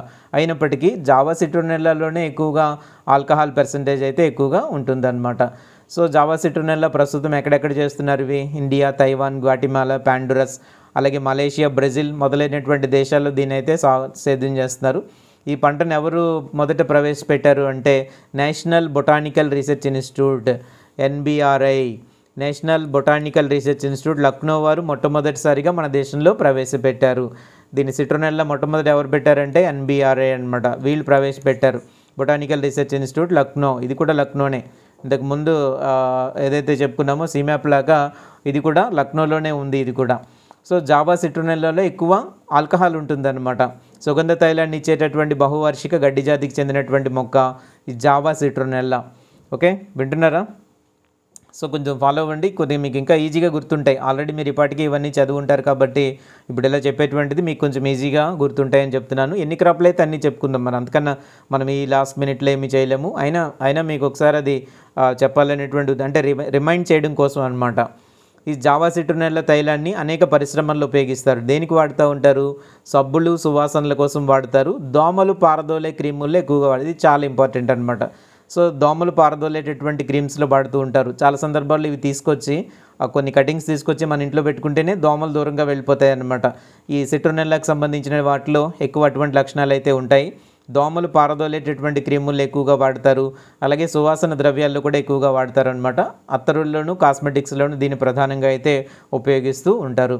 ఇంతకు ముందులాగే అనమాట. మిగిలిన వాటిని ఎలాగైతే అత్తరుల్లో ఎక్కువగా వాడుతూ ఉంటారు, ఈ రోసా గడ్డి, పామ్ రోజా, దాన్ని ఎలాగైతే అత్తర్లు, సెంట్లు తయారు చేయడానికి వాడతారో దీన్ని కూడా అదే విధంగా అయితే ఇక్కడ వాడుతూ ఉంటారు.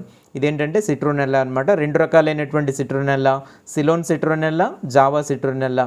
ఆల్కహాల్ శాతం ఎక్కువగా ఉండేటువంటి సిట్రోనెల్లా ఏది అంటే జావా సిట్రోనెల్లా. దోమలు పారదోలే క్రీమ్స్లో ఎక్కువగా ఉపయోగించేటువంటి తైలం ఏమి అంటే జావా సిట్రోనెల్లా తైలాన్ని ఉపయోగిస్తారనమాట. ఓకే, దీన్ని ప్రధానంగా వాడతారు. తైలాండ్ ప్రపంచ మార్కెట్లో అయితే దీనికి బాగా ఎక్కువ డిమాండ్ అయితే ఉంది. ఈ రసాయనిక సంఘటన అంటే దాని తాలూకు ఆయిల్లో ఉండేటువంటి కెమికల్స్ ఏమిటంటే జెరానియల్ ఎసిటేట్, ఇదొక సిట్రోనెల్లాల్ ఎసిటేట్, ఇదొకటి లిమోనిన్ అనేటువంటిది ఒకటి, కొన్ని అనమాట. ఎలిమాల్, అలాగే ఎలిమాన్, ఈ పేర్లు ఉన్నాయి కదా, బోమియోల్, ఇవన్నీ కూడా దీనికి సంబంధించినటువంటి అందులో ఉండేటువంటి రసాయనిక సంఘటన అనమాట. ఓకే, దాంట్లో ఉండేటటువంటి ఒక రసాయనిక సంఘటనని ఇలా మనకైతే చెప్తున్నారు. ఇవే కాకుండా ఇంకా కొన్ని ఇక్కడ పేర్లు కూడా ఉన్నాయన్నమాట. ఇవన్నీ కూడా ఉన్నాయి. కొద్ది వరకు ఏదైనా అర్థమయ్యేటువంటి వరకు కొద్దిగా చదవడానికి అయితే ట్రై చేయండి. సో దీన్ని ఎక్కడి వరకు ఏ pHలో బాగా పెరుగుతున్నప్పటికీ చూస్తాము. దీనికి pH 5 ఉండేటువంటి భూముల్లో ఎక్కువగా ఉంటుంది. రేంజ్ కావాలంటే 5.8 నుంచి 8 వరకు ఉంటుందన్నమాట. సో 5.8 to 8 వరకు ఉండేటువంటి భూములు దీనికి అనుకూలంగా ఉంటాయి. అయితే 6 ఉండేటువంటి భూములు అయితే ఇవి బాగా పెరుగుదల కలిగి ఉంటూ ఉంటాయన్నమాట. సో సముద్ర మట్టానికి 1000 మీటర్ల నుంచి 1500 మీటర్ల వరకు కూడా ఇది పెరగలుగుతూ ఉంటుంది. ఇంకా ఎరువులు వచ్చేసరికి 80, 32, 16 దీనికి సంబంధించినటువంటిది. 80 కిలోల నత్రజని, 32 కిలోల సూపర్ ఫాస్ఫేట్, 16 కిలోల మ్యూరేట్ ఆఫ్ పొటాష్ వేసి చేసుకోవాలి. భూమిని ఎలా సిద్ధం చేసుకోవాలో ఇచ్చారు. తర్వాత ఏంటంటే సిట్రోనెల్లా నాటుకోవడం అనమాట. మే జూన్ మాసాలు అయితే అనుకూలంగా ఉంటాయి. ఏ మాసాల్లో అనుకూలంగా ఉంటాయి కూడా అడుగుతూ ఉంటారనమాట. సిట్రోనెల్లా ఎప్పుడెప్పుడు వాడతాము? మే జూన్ మాసాలు నాటుకోవడానికి అనుకూలంగా అయితే ఉంటుంది. 2x2 అడుగుల అంతరంతో మొక్కలు నాటుకోవాలన్నమాట. 2x2.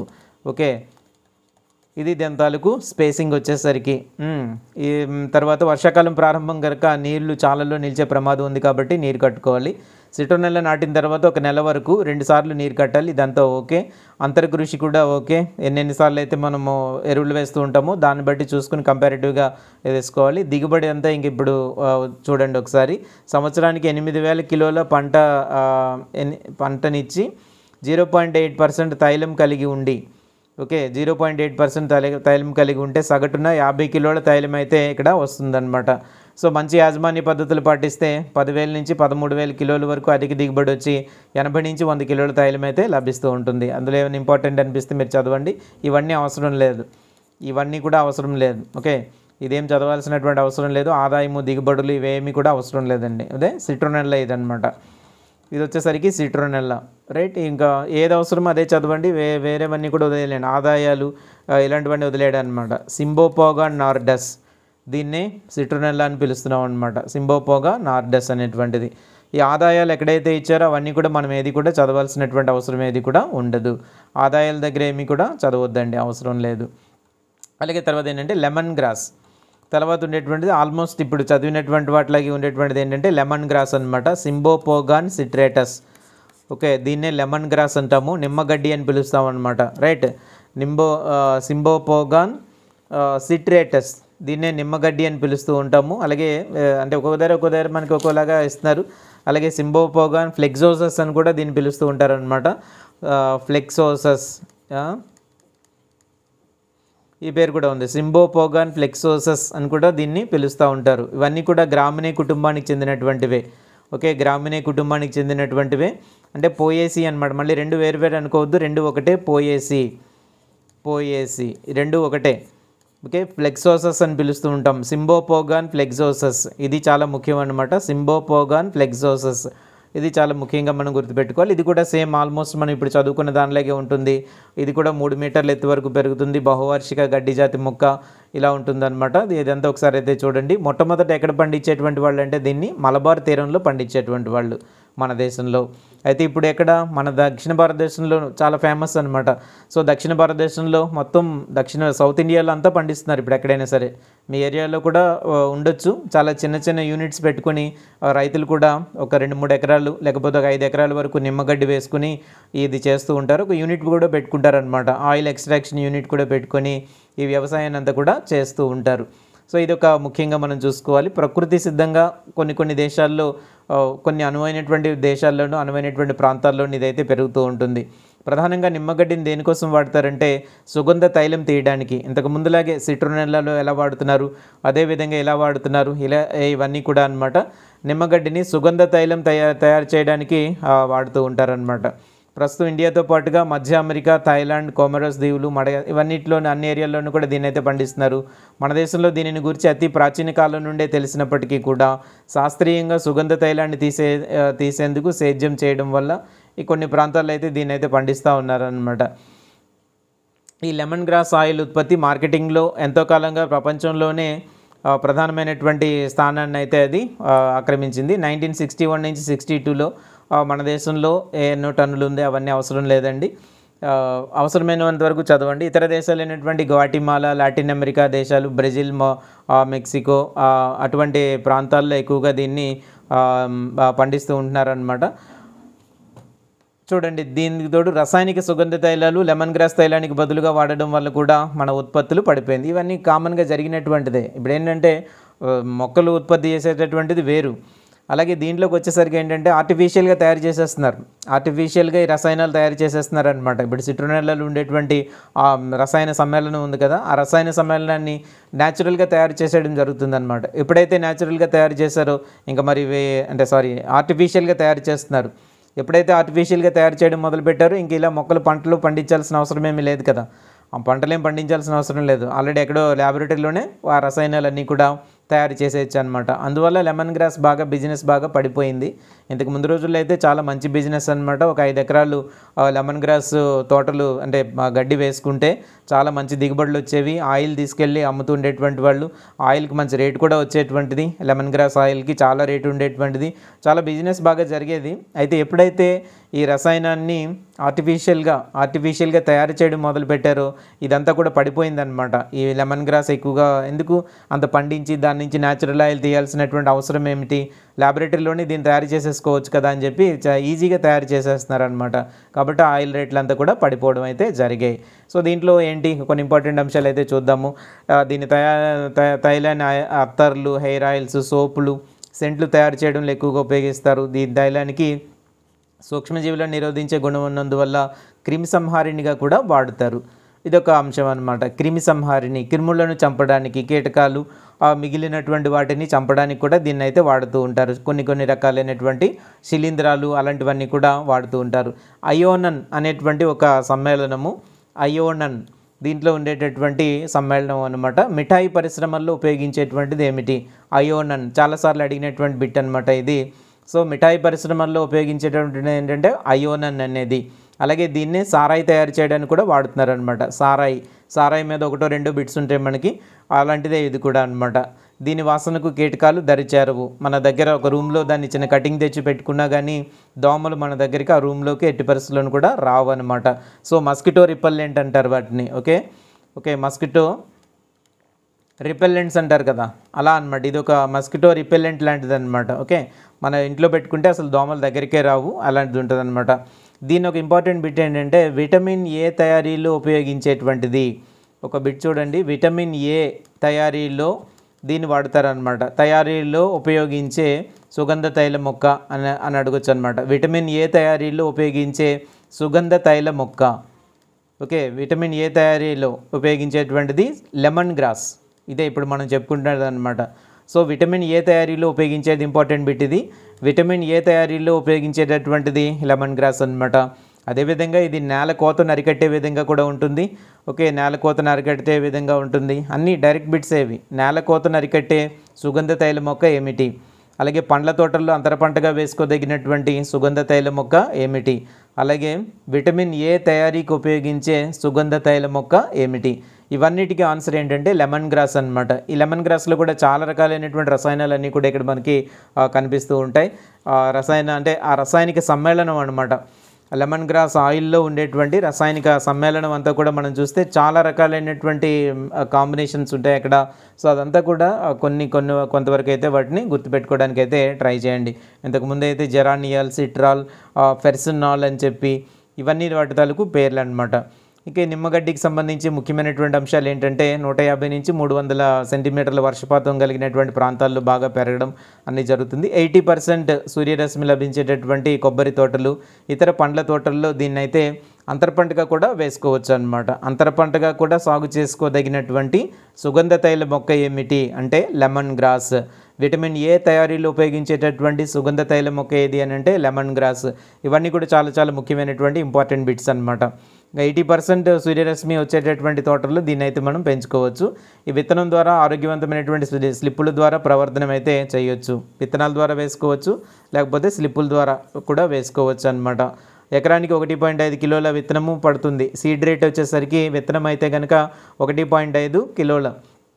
సో 1.5 కిలోల విత్తనం పడుతుంది అనమాట విత్తనం. అదే స్లిప్పులు అయితే ఎంత పడతాయి? 14,500 స్లిప్పులు అయితే పడుతూ ఉంటాయి అన్నమాట. అలాగే ఎప్పుడెప్పుడు వేసుకోవాలనేది కూడా చాలా ముఖ్యము. జనవరి, ఫిబ్రవరి నెలల్లో సేకరించిన విత్తనాలు బదిలీ చేసుకుని ఏప్రిల్ లేకపోతే మే నెలల్లో విత్తుకోవాలి. ఎప్పుడెప్పుడు మనం విత్తుకోవాలనేది కూడా చాలా ముఖ్యం అన్నమాట. అది కూడా గుర్తుపెట్టుకోండి. అలాగే 50 నుంచి 70 రోజులకు మొక్కలను 50 నుంచి వర్షారంభంలో తర్వాత విత్తుకోవాలని చెప్తున్నారు, తర్వాత నాటుకోవాలి. సో ఇది అయిపోయిన తర్వాత వర్షాలు మొదలయ్యేటప్పుడు కానీ దీన్ని నాటుకోవచ్చు అనమాట. అప్పటికి మొక్కలకు 3 నుంచి 4 ఆకులు అయితే వస్తాయి. సో అప్పుడు బెడ్లు చేసుకుంటాం కదా, బెడ్లు చేసుకుని విత్తనాలను బెడ్స్ చేసుకుని అప్పుడు వేసుకోవాలన్నమాట. నారుమడి. ఓకే, నారుమడి ఎప్పుడెప్పుడు వేస్తున్నాము? జనవరి, ఫిబ్రవరిలో సేకరించిన విత్తనాలు బెడ్లు చేసుకుని ఏప్రిల్ లేకపోతే మేలో విత్తుకుంటున్నాం అనమాట. సో మేలో విత్తుకున్న తర్వాత 50 నుంచి 70 రోజుల తర్వాత దాన్ని తీసుకుని వెళ్ళిపోయి నాటుకోవాలి మెయిన్ ఫీల్డ్లో. సో 2 రకాలైనటువంటి నిమ్మగడ్డి రకాలు ఉన్నాయి. ఫస్ట్ వన్ వచ్చేసరికి ఈస్ట్ ఇండియన్ లేకపోతే true lemon grass. East Indian లేదా ట్రూ లెమన్ గ్రాస్ అని చెప్పేసి ఇక్కడైతే మనకి ఉన్నాయన్నమాట. దీని నుంచి తయారయ్యేటువంటి ఆయిల్ని ఈస్ట్ ఇండియన్ ఆయిల్ అని పిలుస్తూ ఉంటారు. ఈస్ట్ ఇండియన్ ఆయిల్ అని పిలుస్తుంటారు. వాణిజ్యపరంగా ఉత్తమమైనటువంటిది ఇది. ఎక్కువగా కేరళలో ఉత్పత్తి అయి కొచ్చిన్ ఆయిల్ అనే పేరుతో దీన్నే కొచ్చిన్ ఆయిల్ అని పిలుస్తారనమాట. దేన్ని ఏమంటారంటే కొచ్చిన్ ఆయిల్ అని పిలుస్తూ ఉంటారు. కొచ్చిన్ నుంచి ఎగుమతి అవుతుంది కాబట్టి దీన్ని ఏమంటారంటే కొచ్చిన్ ఆయిల్ అంటారు. ఏంటన్నమాట ఇది? East Indian lemon grass. East Indian lemon grass లేదా ట్రూ లెమన్ గ్రాస్ అంటారు. దీని నుంచి వచ్చినటువంటి ఆయిల్ ఏమో కొచ్చిన్ ఆయిల్. కొచ్చిన్ ఆయిల్ లేదా east Indian oil direct bits అవి. అలాగే సెకండ్ టైప్ వచ్చేసరికి west Indian lemon grass. West Indian lemon grass ఇది చైనా, మడగాస్కర్, గ్వాటిమాలా, బ్రెజిల్ ఇంకా మిగతా దేశాలన్నింటిలోనూ ఉంటుంది. ఈస్ట్ ఇండియన్ ఆయిల్ తేలికగా ఆల్కహాల్తో కలిసిపోతుంది. ఇంకా ఏవో ఇచ్చారు చూడండి ఇక్కడ. వెస్ట్ ఇండియన్ లెమన్ గ్రాస్ ఆయిల్లో సిట్రాల్తో పాటుగా ఇతర ఆల్డిహైడ్స్ ఉంటాయి. ఆల్డిహైడ్ అండి. ఆల్డిహైడ్ యొక్క ప్రమేయ సమూహం ఏంటండి? సాధారణంగా ఆల్డిహైడ్ మేబీ CH1 కూడా అనుకుంటాం మనం. ఆల్డిహైడ్ యొక్క ప్రమేయ సమూహం ఏమిటి? ఆల్డిహైడ్ ప్రమేయ సమూహాలన్నీ చదువుతున్నారా? కెమిస్ట్రీలో మనకి అనేక ప్రమేయ సమూహాలు ఉన్నాయి. ప్రమేయ సమూహాల్లో నుంచి ఖచ్చితంగా మనకైతే బిట్స్ రావడానికి అయితే అవకాశాలు ఉన్నాయి. కాబట్టి ప్రమేయ సమూహాలన్నీ కూడా మీరు తప్పకుండా చదవాలి. అందులో ఆల్డిహైడ్ వస్తుంది. ఆల్డిహైడ్ అనేటువంటిది ఒక ప్రమేయ సమూహం అనమాట. కాబట్టి ఆల్డిహైడ్ అనేటువంటి CHO అని పిలుస్తూ ఉంటాము. ఇదనమాట ఆల్డిహైడ్స్ ఉంటాయి. సో లెమన్ గ్రాస్ ఆయిల్లో సిట్రాల్తో పాటుగా ఆల్డిహైడ్స్ కూడా ఉంటాయన్నమాట. కొన్ని ఆల్డిహైడ్స్ కూడా ఉంటాయి. అలాగే నార్త్ ఇండియన్ లెమన్ గ్రాస్ దీన్ని ఏమంటామంటే జమ్మూ లెమన్ గ్రాస్ అని పిలుస్తారు. ఈ పేర్లన్నీ కూడా మీరు ఆల్రెడీ ఇవన్నీ చదివారని నేను అనుకుంటున్నాను. జమ్మూ లెమన్ గ్రాస్ అంటారు. జమ్మూ కాశ్మీర్లో ఉత్తర భారతదేశంలోనూ పండుతుంది. జమ్మూ కాశ్మీర్ బిట్స్ ఉన్నాయి కదా మనకి. ఈ కొతారీ స్ట్రక్చర్ ఒకటి, జమ్మూ కాశ్మీర్ బిట్స్ ఉంటాయి కదండి. కొతారీ స్ట్రక్చర్ అనేది ఒకటి. నెక్స్ట్ ఏమో భూమిలో నేల లోపల నీరు పారించేటటువంటి నిర్మాణాలు జమ్మూ కాశ్మీర్లో ఉంటాయని, చెరుకు సాగు చేయనటువంటి రాష్ట్రము జమ్మూ కాశ్మీర్ అని. అలాగే ఇంకొక జమ్మూ కాశ్మీర్ బిట్ అయితే ఇక్కడ ఒకటి ఉంది. ఏంటంటే Jammu lemon grass. Okay, Jammu lemon grass అనేటువంటిది అనమాట. జమ్మూ లెమన్ గ్రాస్ జమ్మూ కాశ్మీర్లోను ఉత్తర భారతదేశంలోనూ కూడా ఇది పండుతుంది. ప్రధానంగా జమ్మూ కాశ్మీర్లో పండించేటటువంటి లెమన్ గ్రాస్ రకం ఏది అని అడగొచ్చు అనమాట. సో జమ్మూ కాశ్మీర్లో పండించేటటువంటి లెమన్ గ్రాస్ రకం ఏది అంటే north Indian lemon grass. Okay, north Indian lemon grass అని మనం అయితే చెప్పుకోవచ్చు అనమాట. ఆ పైన కొంచెం ఇంపార్టెంట్ ఇవన్నీ ఒకసారి చూడండి. East Indian lemon grass, west Indian lemon grass, north Indian lemon grass 3 రకాలు అయితే ఉన్నాయి. ఒక్కొక్కటి ఏమేమి ఆయిల్స్ అవి ఇస్తాయి అనేది అంతా కూడా ఇచ్చారు. కొచ్చిన్ ఆయిల్ అనేది ఏమిటి అనేది కూడా అన్నారు. Cochin oil right. ఇవన్నీ దీంట్లో ముఖ్యమైనటువంటి అంశాలు అనమాట. సో అతి శీతల వాతావరణం కలిగినటువంటి అక్టోబర్, నవంబర్ మరియు అతి ఉష్ణం కలిగినటువంటి ఏప్రిల్, మే నెలలు విడిచి ఎప్పుడైనా సరే దీన్ని నాటుకోవచ్చు నిమ్మగడ్డి అనేటటువంటిది. సో మెత్తగా దున్ని ఎరువులు వేసుకుని ఉన్న భూమిలో నాగటితో ఇవన్నీ కూడా అనమాట. ఎన్నెన్ని కావాలి నెంబర్స్ అన్నీ గుర్తుపెట్టుకోండి తప్ప కంప్లీట్ థియరీ అంతా కూడా మనకు అవసరం లేదు. ఎకరంలో 14,500 స్లిప్పులు అయితే పడతాయి. ఇంపార్టెంట్ అంశం అనమాట. ఇదొకటి ముఖ్యంగా అయితే చూసుకోవాలి. కలుపు 3 మాసాల్లో ఒకసారి, 3 మాసాలకు ఒకసారి కలుపు మధ్యలో తీస్తూ ఉండాలి. సకాలంలో ఎరువులు వేసుకోవడం అంతా కూడా చేయాలన్నమాట. రైట్. వర్షారంభానికి ముందు ఎండుగడ్డిని తగలబెట్టి అన్నీ చేస్తూ ఉంటారు. నిమ్మగడ్డి వల్ల వచ్చేటువంటి ఆదాయం అయితే ఉంది. ఈ ఫిగర్స్ అన్నీ కూడా మనకి ఇప్పుడేం అవసరం లేదు. ఇది ఎప్పుడో పూర్వకాలంలో ఇచ్చినటువంటివి కాబట్టి ఇవన్నీ కూడా అవసరం అయితే లేదనమాట. సో ఇవి నిమ్మగడ్డికి సంబంధించినటువంటి ముఖ్యమైనటువంటి బిట్స్ ఇవి. ఓకే, కొద్దిగా జాగ్రత్తగా అయితే చూసుకోండి. మరి అంటే ఇందులో చాలా ఇంపార్టెంట్ అయినవి కాబట్టి జాగ్రత్తగా చూసుకోవాలి. ఓకే, తులసి గురించి చెప్పుకుందామా. తులసి వేగంగా చెప్తున్నాను అంటే ఆల్రెడీ మీరు ఇవన్నీ చూస్తుంటారనే ఉద్దేశం మీద నేను కొంచెం వేగంగానే చెప్తున్నాను. ఒకసారి రివిజన్ లాగా అనమాట. ఆల్రెడీ మీరు చదివి ఉన్నప్పుడు ఇవన్నీ కూడా ఒకసారి చిన్న రివిజన్ లాగా ఉంటాయి. అది ఒకటి నేను చెప్తున్నాను అనమాట. సో ఈ సుగంధ తైల మొక్కలన్నీ కూడా ఏ విధంగా ప్రవర్ధనం చేస్తారు? విత్తనాలు వేస్తారా, స్లిప్పుల ద్వారా నాటుతారా? ఇలాంటివన్నీ కూడా చాలా ముఖ్యం అనమాట. అవి ఒకసారి జాగ్రత్తగా అయితే చూడండి. ఓకే, మళ్ళీ మనకి తర్వాత చెప్పుకోవడానికి ఇంకా అవ్వదు. ఇప్పుడే కొంచెం జాగ్రత్తగా మీరు వింటే మరొకసారి మీరు రివిజన్ చేయాల్సిన అవసరం కూడా ఉండదు. నెక్స్ట్ ఏంటంటే తులసి, ఆసిమం శాంక్టమ్. దీని తాలూకు శాస్త్రీయ నామం ఏంటంటే ఆసిమం శాంక్టమ్ అనమాట. తులసి వచ్చేసరికి తులసి యొక్క శాస్త్రీయ నామం ఏంటంటే ఆసిమం శాంక్టమ్ అనేది. దీని కుటుంబం లాబియేటి. ఇది కూడా మనకి బాగా తెలిసినటువంటిదే కదా. దీని యొక్క కుటుంబము లాబియేటి. ఓకే, తులసి దీని యొక్క కుటుంబము ఆసిమం శాంక్టమ్ లాబియేటి కుటుంబానికి సంబంధించినటువంటిది. ఔషధ ఉపయోగాలు ఎక్కువగా తులసిలో ఎక్కువగా మనకి కనిపిస్తూ ఉంటాయన్నమాట. వాతావరణ కాలుష్యాన్ని పోగొడుతుంది. ఈ నోటిలోని క్రిములు హరించబడతాయి అన్నమాట. తులసి ఆకులు కొంతమంది తింటూ ఉంటారు కొంతమంది. సో దానివల్ల ఏమవుతుందంటే నోటిలో దుర్వాసన ఉండేటప్పుడు ఈ తులసి ఆకుల్ని తినడం అనేది మంచిదన్నమాట. చిగుళ్ళను కొంతవరకు ఇది చేస్తుంది. గొంతుకి కూడా స్వస్థత చేకూరుస్తూ ఉంటుంది. కఫము పోగొట్టి జలుబు, రొంప, దగ్గులు అన్ని నివారిస్తుంది. అన్నిట్లోనూ పనిచేస్తుంది అనమాట. మెడిసినల్ ప్లాంట్ అది. తులసి అనేది జనరల్గా మన ఇళ్ళ దగ్గర కనపడుతూ ఉంటుంది కదా, ఈ కనిపించేటటువంటి తులసి మొక్కలు వేసి దానికి పూజలు చేస్తూ ఉంటారు కదా. నిజానికి అదేంటంటే పూజింపదగినది అయినప్పటికీ కూడా మెయిన్ ఏంటంటే అది ఒక మెడిసినల్ ప్లాంట్ అనమాట. అనేక జబ్బులను నివారించేటటువంటి లక్షణాలు తులసిలో ఉంటాయి. సౌందర్య సాధనాల్లో ఉపయోగిస్తూ ఉంటారు. తులసి తైలంలో డెంటల్ క్రీమ్లు, టూత్పేస్ట్లు కూడా తయారు చేస్తూ ఉంటారు. అలాగే తులసి తైలాన్ని ఎక్కడ వాడతారంటే స్ప్రేలు, పన్నీరు, స్వీట్లలో ఎక్కువగా వాడుతూ ఉంటారు. ఏమేమి రకాలు ఉన్నాయి? రామ తులసి, కృష్ణ తులసి, కర్పూర తులసి, గృహ తులసి అని రకరకాలైతే ఉన్నాయి. మీరు తులసి మొక్కల్ని గమనించేటట్టయితే అన్నీ ఒకేలా మనకు కనపడవు. అనేక రకరకాలుగా అవన్నీ కూడా కనిపిస్తూ ఉంటాయన్నమాట. దీంట్లో కూడా ఇవి ఇంపార్టెంట్, ఇవి చాలా ఇంపార్టెంట్ బిట్స్ ఇక్కడైతే 3 ఉన్నాయి. ఇవి చూడండి. మిథైల్ చెలికోల్, లక్ష్మీ తులసిలో ఉండే రసాయనము మిథైల్ చెలికోల్, చాలా ఇంపార్టెంట్. అగ్రిసెట్లో అనేకసార్లు వచ్చినటువంటి బిట్స్ ఇవి. మిథైల్ చెలికోల్ లక్ష్మీ తులసిలో. అలాగే మిథైల్ సిన్నమైట్ యూజినాల్, ఇదేమో కృష్ణ తులసిలో ఉంటుంది. అలాగే యూజినాల్ అనేటువంటిది రామ తులసిలో ఉంటుంది. ఇవి ఇంపార్టెంట్ అనమాట. రామ తులసిలో 20% ఉండేది యూజినాల్. అలాగే కృష్ణ తులసిలో ఉండేది మిథైల్ సిన్నమైట్ అండ్ యూజినాల్, రెండు కూడా ఉంటాయి. అలాగే లక్ష్మీ తులసిలో ఏముంటుందంటే మిథైల్ చెలికోల్ ఉంటుందన్నమాట. మిథైల్ చెలికోల్ అంటాం దాన్ని. లక్ష్మీ తులసిలో మిథైల్ చెలికోల్ అయితే ఉంటుందన్నమాట. సో ఇలాగ మనకి కొన్ని పేర్లు అయితే మనకి క్లియర్గా ఉంటాయి. ఇవి ఇంపార్టెంట్ అండి. ఇది ఎగ్జామినేషన్లో ఆల్రెడీ మనకి ఇంతకు ముందే చాలాసార్లు అయితే అడగడం అయితే జరిగింది. తులసి, లక్ష్మీ తులసిలో మిథైల్ చెలికోల్, కృష్ణ తులసిలో మిథైల్ సిన్నమైట్ అండ్ యూజినాల్. అలాగే రామ తులసిలో వచ్చేసరికి రామ తులసిలో 20% యూజినాల్ అయితే ఉంటుందన్నమాట. 3 రకాలు. ఓకే, లక్ష్మీ తులసి, అలాగే కృష్ణ తులసి, తర్వాత రామ తులసి. ఇలాగ మూడిట్లోనూ కూడా మనకి మంచి దాంట్లో రసాయనాలు అయితే క్లియర్గా మనకి ఉంటాయి. చాలా ఇంపార్టెంట్ అనమాట. సో ఒక నెలలో నారు నాటడానికి వస్తుంది, నారు వేసుకుంటాం అనమాట. విత్తనాల ద్వారా ప్రవర్ధనం. తులసి ఎప్పుడు కూడా విత్తనాల ద్వారా ప్రవర్ధనం అనమాట. సో ఎకరానికి ఎంత విత్తనం అవసరం? చాలా ఇంపార్టెంట్ బిట్ ఇది. 200 గ్రాముల విత్తనాన్ని తీసుకెళ్ళి నారుమడిలో మనం వేసుకోవాలి.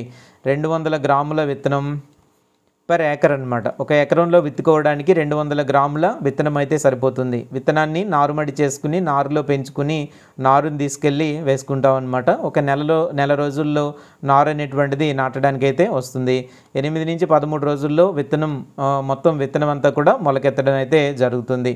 సో ఎరువులు వచ్చేసరికి బాగా చివికినటువంటి పశువుల ఎరువు ఇవన్నీ వదిలేసేయండి. ఇంకా ఈ రసాయనిక సమ్మేళనం అయితే కనుక 48, 120, 24. ఇది ఇక్కడ పి ఎక్కువ ఉంది దీంట్లో. దీనికి ఎక్కువ పి ఇచ్చారనమాట. భాస్వరం అనేది ఎక్కువగా ఇచ్చారు. అదొకటి జాగ్రత్తగా గుర్తుపెట్టుకోవాలి. వారానికి 2 సార్లు మొక్కలు కుదురుకున్న తర్వాత ఇలా ఇస్తూ ఉంటాం.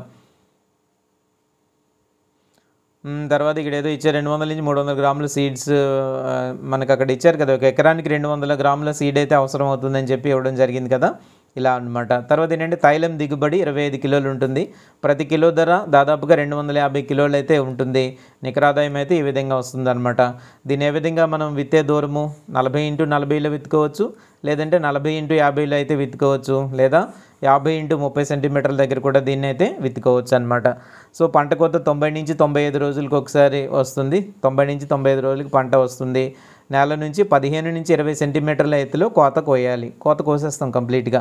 ఎంత ఎత్తులో కోత కోయాలి అంటే 15 నుంచి 20 సెంటీమీటర్ల ఎత్తులో కోత కోయాలి. దిగుబడి అయితే 5 టన్నులు అయితే మనకి దిగుబడి వస్తుందన్నమాట. 5 టన్నుల దిగుబడి వరకు మనకి వస్తుంది. చాలా ఇంపార్టెంట్. తులసిలో చాలా బిట్స్ అయితే వస్తూ ఉంటాయి. అది కూడా చాలా ముఖ్యం అన్నమాట. తులసి అనేటువంటిది కూడా చాలా ముఖ్యంగా మనమైతే చూడాలి. ఓకే, నెక్స్ట్ వన్ వచ్చేసరికి కలబంద, ఎలోవీరా అనమాట. కలబంద, దీన్నే ఎలో బార్బడెన్సిస్ అని పిలుస్తూ ఉంటారు. కలబంద మన ఇళ్ళ దగ్గర ఉంటూ ఉంటాయి కదా, ఎలోవీరా అని పిలుస్తూ ఉంటాం. ఎలోవీరా ఒకటి, ఎలో బార్బడెన్సిస్ అనమాట. దీన్నే కలబంద అని పిలుస్తూ ఉంటాము. కుటుంబం వచ్చేసరికి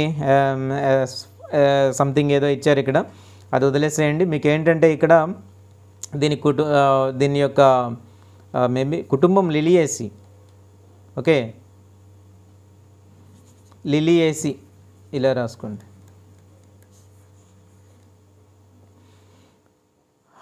ఇది ఒక కుటుంబం అనమాట. కలబంద యొక్క కుటుంబము యాక్చువల్గా లిలియేసి, ఎలో బార్బడెన్సిస్ అని ఒకటి, ఎలోవేరా అని కూడా పిలుస్తూ ఉంటాం అనమాట. దీంట్లో ఉండేటువంటి ఒక జిగురు పదార్థం ఉంటుంది కదా, దాని నుంచి ఏం తయారు చేస్తారంటే మూసాంబరం అనే దాన్ని తయారు చేస్తారు. అనేక ఔషధాల్లో దీన్ని ఎక్కువగా వాడుతూ ఉంటారు.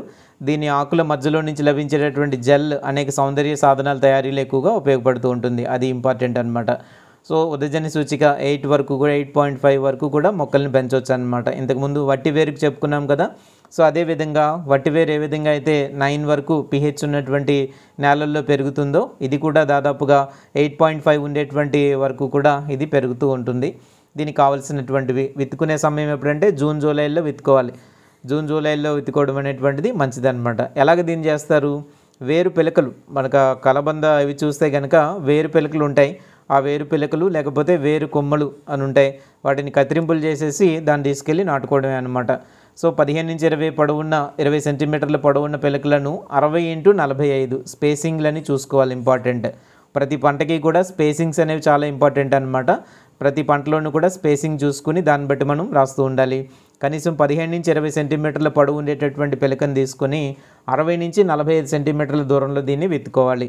స్పేసింగ్ వచ్చేసరికి 60 x 45 సెంటీమీటర్స్ కలబంద. ఓకే, దీని నుంచి ఒక మూసాంబరం అనేటువంటి పదార్థాన్ని అయితే తయారు చేస్తారు. రైట్. 8 నుంచి 10 నెలలకు కోతకు వస్తుంది. ఇదేమో 8 to 10 months అనమాట. ముదిరిన ఆకులను మాత్రమే కొయ్యాలి. ప్రతి 3 నెలలకు ఒక కోత అయితే తీసుకోవచ్చు. సో ఎకరానికి ఎంత ఖర్చు పెడతాము, ఎంత ఆదాయం వస్తుంది, అవన్నీ కూడా ఇక్కడైతే ఇచ్చారు. అయితే ఇక్కడ ఇంపార్టెంట్ ఏంటంటే దీంట్లో ఉండేటువంటి రకాలు అనమాట. ఎలోవేరాలో రకాలు ఇచ్చారు. లేస్ ఎలో అని ఉంది, పొడవుగా ఉండి కోల్డ్ టెంపరేచర్లో ఫ్లవరింగ్ వస్తుంది. అలాగే షార్ట్ లీఫ్డ్ ఎలో అని ఒకటి ఉందన్నమాట. పొట్టి రకము గుబురుగా పెరిగేటువంటి దాన్ని షార్ట్ లీఫ్డ్ అని పిలుస్తూ ఉంటారు. ఏం కన్ఫ్యూజ్ ఏమైపోకండి, ఇవేం కొత్తవేం కాదు. ఓకే.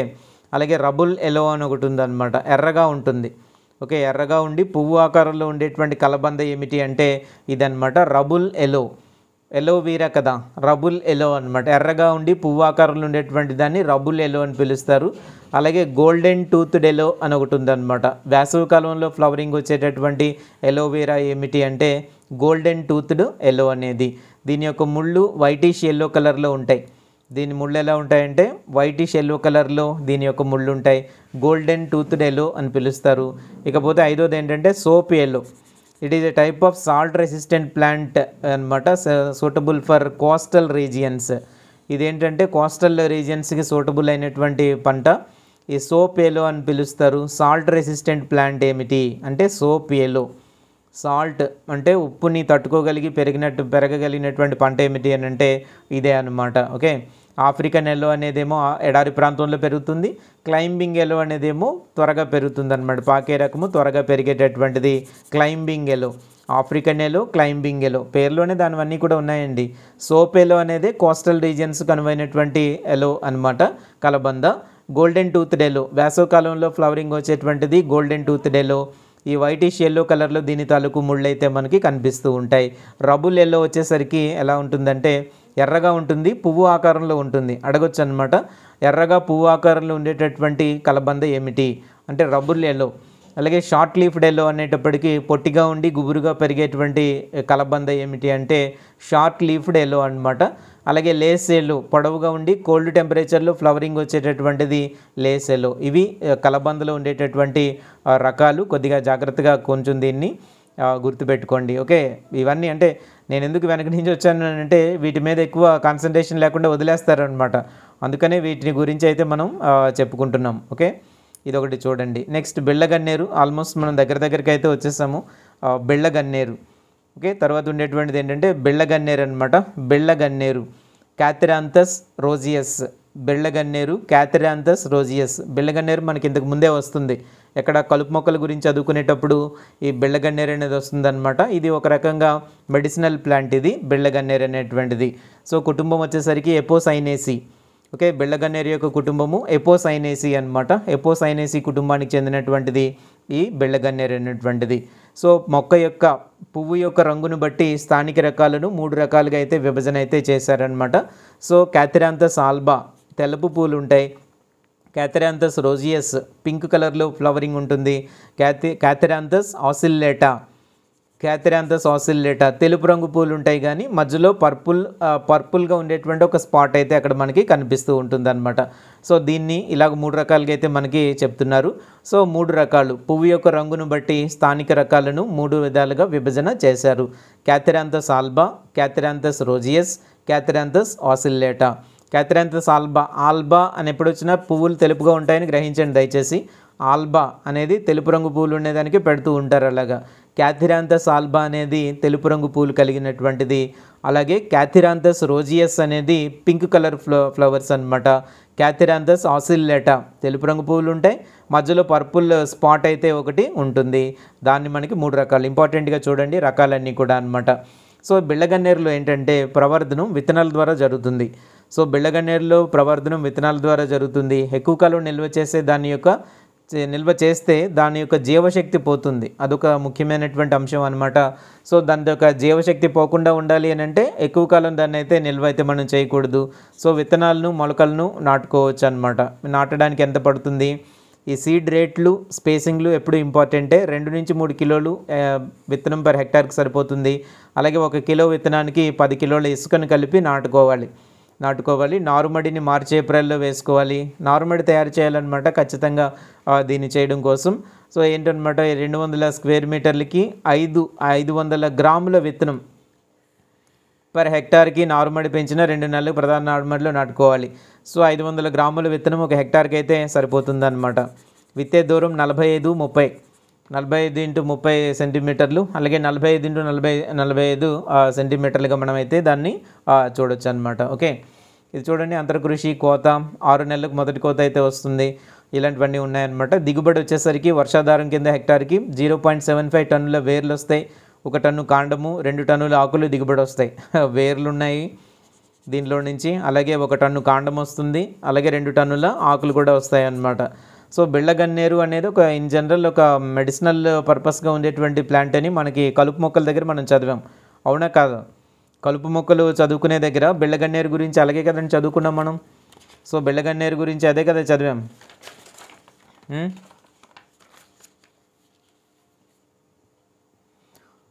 అదే కదా. సో వింకారోజియా అని కూడా దీన్ని పిలుస్తూ ఉంటాం. వింకారోజియా దీని తాలూకు పేర్లు వచ్చేసరికి అలా పిలుస్తూ ఉంటాం అనమాట. గ్రేవ్యార్డ్ ప్లాంట్ అని, బ్రైట్ ఐస్ అని దీన్ని పిలుస్తూ ఉంటారు. దీని పూర్వకాలంలో ఉద్యానవన తోటల్లో అందాన్ని ఇచ్చేందుకు పెంచేవాళ్ళు బిళ్ళగన్నేరుకు సంబంధించినంత వరకు. సో అజ్మలిన్స్, దీనిలో కొన్ని రకాలైనటువంటి రసాయనాలు దొరుకుతూ ఉంటాయన్నమాట. అవి ఒకసారి అయితే అవి ఏం చేస్తుంటాయంటే రక్తపోటు, బీపీ, క్యాన్సర్ థెరపీలో ఉపయోగించేటువంటి మందులను ఎక్కువగా వాడుతూ ఉంటారు. ఇక్కడైతే మనకి రాయలేదు కానీ సో ఎక్కడెక్కడ దేని వాడతారనమాట. బీపీ, క్యాన్సర్ మందుల్లో ఎక్కువగా వాడుతూ ఉంటారు. క్యాన్సర్ థెరపీలో రక్తపోటుకు సంబంధించే వాటిలో ఎక్కువగా వాడుతూ ఉంటారనమాట. సో 2 రకాలైనటువంటి విన్క్రిస్టిన్ అనోటి, విన్బ్లాస్టిన్ అనోటి 2 రకాలైనటువంటి రసాయనాలు ఉంటాయి వీటి తాలూకు ఆకుల్లో. విన్క్రిస్టిన్, ఓకే తెలుగు రాస్తాను. విన్క్రిస్టిన్, అలాగే విన్బ్లాస్టిన్ 2 రకాలైనటువంటి రసాయనాలు అనమాట. విన్బ్లాస్టిన్ ఇవి దీంట్లో ఉండేటువంటి రసాయనాలు అనమాట. దేంట్లో ఇవి మనం ఏదైతే బిళ్ళగన్నేరు అని చెప్తున్నాం కదా, దీంట్లో ఉండేటువంటి రసాయనాలు విన్క్రిస్టిన్ మరియు విన్బ్లాస్టిన్ అనేటువంటి రసాయనాలు దీంట్లో ఉంటాయి. ఈ ఆకుల్ని దేంట్లో వాడతారు? ఎక్కువగా బీపీ మరియు క్యాన్సర్ నివారణ కోసం ఎక్కువగా దీన్ని ఉపయోగిస్తూ ఉంటారనమాట. సో ఎంతవరకు ఉంటాయంటే ఈ రసాయనాలు దాదాపుగా 0.60 నుంచి 0.63% వరకు కూడా ఈ రసాయనాలు అయితే ఇక్కడ మనకి కనిపిస్తూ ఉంటాయి అన్నమాట. అంటే దీంట్లో ఉంటాయి. సో బిళ్ళగన్నేరు మొక్కలు ఇండియాలో వాణిజ్యంగా పెంచడానికి ఎంతైనా సరే అవకాశం అయితే ఉంది. సంవత్సరం పొడవునా పూలు వస్తాయి. ఈ పూలు తెలుపు, ఊదా రంగు, 2 రంగులు మిళితమైనటువంటి రంగుల్లో కూడా కనిపిస్తూ ఉంటాయన్నమాట. ఇదొకటి జాగ్రత్తగా గుర్తుపెట్టుకోండి. దీంట్లో ఉండేటటువంటి రసాయనాలు ఏమిటి? ఓకే, దీంట్లో ఉండేటువంటి ఆకుల్లో ఉండేటువంటి రసాయనాలు అనమాట. ఆకుల్లో ఉండేటువంటి రసాయనాలు ఏంటంటే విన్క్రిస్టిన్ మరియు విన్బ్లాస్టిన్ ఈ రసాయనాలు ఉంటాయి. వీటిని ఉపయోగించి బీపీ, క్యాన్సర్కి సంబంధించినటువంటి రోగాల్ని అదుపు చేయడానికి ఉపయోగించే మందుల్లో ఎక్కువగా దీన్ని అయితే ఉపయోగిస్తూ ఉంటారనమాట. వింకారోజియా అని పిలుస్తుంటాం మనం సాధారణంగా. ఓకే, సో దీన్ని ఇంకా ఏమని పిలుస్తారనంటే ఇంకా దీన్ని ఏమని పిలుస్తూ ఉంటారంటే గ్రేవ్యార్డ్ ప్లాంట్ అని కూడా అంటారు. గ్రేవ్యార్డ్ ప్లాంట్, సమాధుల్లో పెరిగే మొక్క అని కూడా పిలుస్తుంటారనమాట. గ్రేవ్యార్డ్ ప్లాంట్ అని అంటారు దీన్ని ఇంకా. ఓకే, దీని తాలూకు ఆరిజిన్ వచ్చేసరికి ఏంటంటే వెస్ట్ ఇండీస్. దీని తాలూకు ఆరిజిన్ వచ్చేసరికి క్యాథరాంథస్ రోజియస్, దీని తాలూకు ఆరిజిన్ వచ్చేసరికి వెస్ట్ ఇండీస్ అనమాట. ఆరిజిన్ ఎక్కడ అంటే west Indies, origin west Indies అనమాట. ఇది 3 రకాలు ఇంపార్టెంట్: క్యాథరాంథస్ ఆల్బా, అలాగే క్యాథరాంథస్ రోజియస్, క్యాథరాంథస్ ఆసిల్లేటా. తెలుపు రంగు పూలు ఆల్బా, పింక్ కలర్ అయితే రోజియస్, ఆసిల్లేటా అయితే కనుక మధ్యలో చిన్న తెలుపు రంగులోనే ఒక పర్పుల్ స్పాట్ అనేటువంటిది అయితే అక్కడ ఉంటుందన్నమాట. ఇది సంగతి. దీంట్లో ముఖ్యమైనటువంటి బిట్సే ఈ రోజంతా కూడా మనం అయితే డిస్కస్ అయితే చేస్తున్నాము. ఈ అశ్వగంధ గురించి చెప్పుకున్న తర్వాత కొంతవరకు మనం దీన్ని ముగించుకునే ప్రయత్నం అయితే చేద్దాం. సో మ్యాక్సిమం చాలా వరకు కవర్ చేసినట్టున్నాం కదా. నేనేం చెప్పుకుందాం అనుకున్నానంటే ఈరోజు ఈ ఇసాబ్ గోల్ గురించి, ఓకే, ఇసాబ్ గోల్ అని ఒకటి, దాంతోపాటుగా ఇంకా మనకి కొన్ని లేవు కదా, కొన్ని ఏవైతే దీంట్లో లేనటువంటివి ఏమైనా ఉన్నాయో, ఈ ఆర్కిడ్స్, జర్బరా, కార్నేషన్ ఇవన్నీ ఉన్నాయి కదా, వాటి గురించి అయితే కొంతవరకు చెప్దాం అనుకున్నాను. అవి ఉన్నాయి, దీంట్లోనే ఉన్నాయి. మీకు జర్బరా, కార్నేషన్ గురించి, జర్బరా అవి ఇంపార్టెంట్ అనమాట. ఇదంతా పాత ఓల్డ్ సిలబస్లోనే ఇదంతా కూడా ఉంటుంది. ఆ 3 క్రాప్స్ ఉన్నాయి. అవి వీలైతే రేపు సమయం ఉన్నప్పుడు చెప్తాను. రేపు కొన్ని ఇంపార్టెంట్ ప్రాబ్లమ్స్ ఎక్కువగా చేద్దాం. రేపు ఉన్నంత వరకు కొన్ని ప్రాబ్లమ్స్ అయితే మనం చేద్దాం. అశ్వగంధ గురించి ఒకసారి చెప్పుకుందాము. అశ్వగంధ విథానియా సోమ్నిఫెరా. అశ్వగంధని ఏమని పిలుస్తారంటే శాస్త్రీయనామము విథానియా సోమ్నిఫెరా అంటారు. విథానియా సోమ్నిఫెరా. పెన్నేరు గడ్డలు అని పిలుస్తారు. పెన్నేరు గడ్డలు, తెలుగులో దీన్ని ఏమంటారంటే పెన్నేరు గడ్డలు. పెన్నేరు, ఓకే, తెలుగులో దీన్ని పెన్నేరు గడ్డలు అని పిలుస్తారనమాట. పెన్నేరు గడ్డలు, విథానియా సోమ్నిఫెరా. అశ్వగంధ అని దీన్ని పిలుస్తాం అనమాట. దీని వేర్ల నుంచి మనకు తెలిసిందే కదా, విథాఫెరిన్ ఏ, విథాఫెరిన్ ఏ, విథాఫెరిన్ బి అనేటటువంటి ఆల్కలాయిడ్స్ ఉంటాయి. రెండు కూడా ఏమిటి అంటే ఆల్కలాయిడ్స్ అనమాట. రసాయనాలను ప్రతిసారి అనేసుకోకుండా అది ఏ టైప్ ఆఫ్ రసాయనం అని తెలుసుకోవడం కూడా చాలా అవసరము. దీని ఆల్కలాయిడ్స్ అనమాట. విథాఫెరిన్ ఏ, విథాఫెరిన్ బి. విథాఫెరిన్ ఏ, విథాఫెరిన్ బి అనేటువంటివి దీంట్లో ఉండేటువంటి ఆల్కలాయిడ్స్ అనమాట. సో దీన్ని దేనికి ఆకులు ఆయుర్వేద మరియు యునానీ ఔషధాల తయారీ వీటన్నిటికీ కూడా ఉపయోగిస్తూ ఉంటారు. దీనికి అనుకూలమైనటువంటి నేలలు ఉదజన సూచిక 7.5 నుంచి 8 వరకు దీంట్లో ఉంటుంది. అలాగే ఖరీఫ్లో ఆలస్యంగా సాగు చేయడం ఉంటుంది. దీంట్లో 65 నుంచి 70 సెంటీమీటర్ల వర్షపాతం అవసరం అవుతుంది. లేకపోతే నీటి తడి అయితే ఇస్తామన్నమాట. ఇంపార్టెంట్ అంశాలు ఏంటంటే రకాలు దీంట్లోవి. ఈ అశ్వగంధలో ఉండేటువంటి రకాలు జవహర్ అశ్వగంధ, అలాగే పోషిత, రక్షిత, నాగోర్ అనే రకాలైతే దీంట్లో ఉన్నాయన్నమాట. జవహర్ అశ్వగంధ 20, అశ్వగంధ 20, పోషిత అదే, లేకపోతే నాగోర్ మరియు రక్షిత. ఈ రకాల పేర్లు అయితే గుర్తుపెట్టుకోండి. దీంట్లో ఉండేటువంటి రకాల పేర్లు అయితే వెంటనే మీరు గుర్తుపెట్టుకోండి. జవహర్ అశ్వగంధ, పోషిత, రక్షిత, నాగోర్ అనేటువంటివి దీంట్లో ప్రధానమైనటువంటి రకాలుగా మనం గుర్తుపెట్టుకోవాలి. ఇవి చూడండి. ఎప్పుడు చేస్తాము? ఖరీఫ్లో జూలై, ఆగస్టులో దీన్ని అయితే విత్తుకుంటాం. అక్టోబర్, నవంబర్లో నీటిపారుదల కింద 2వ పంటగా దీన్ని అయితే మనం వేసుకుంటాం అన్నమాట. సో విత్తన మోతాదు వచ్చేసరికి ఎకరానికి 6 నుంచి 8 కిలోలు. విథానియా సోమ్నిఫెరా అశ్వగంధ ఇంపార్టెంట్ క్రాప్. ఇది చాలా ముఖ్యమైనటువంటి క్రాప్. దీంట్లో ఉండేటువంటి రసాయనాలు విథాఫెరిన్ ఏ మరియు విథాఫెరిన్ బి. విథానిన్స్ అంటారు వీటిని. ఇంకా చెప్పాలి అంటే సెపరేట్గా అయితే అలా అంటారు కదా, రెండింటిని కలిపి ఏమంటారంటే విథానిన్స్ అంటారు. ఇవి ఆల్కలాయిడ్స్ అనమాట. దీంట్లో ఉండేటటువంటి ఆల్కలాయిడ్స్ అని దీన్ని పిలుస్తూ ఉంటాం. సో అనేక రకాలైనటువంటి వ్యాధుల్లో దీన్ని ఎక్కువగా ఉపయోగిస్తుంటారు. యునానీ, ఆయుర్వేదము, యునానీలో ఎక్కువగా వాడుతుంటారనమాట. ఓకే, దీన్ని ఎక్కడెక్కడ వాడుతూ ఉంటారంటే ఆయుర్వేదం మరియు యునానీలో ఎక్కువగా దీన్ని అయితే వాడుతూ ఉంటారు. ఆయుర్వేదము, యునానీలో ఎక్కువగా ఈ ఔషధాల తయారీలో ఎక్కువగా దీన్ని వాడుతూ ఉంటారనమాట.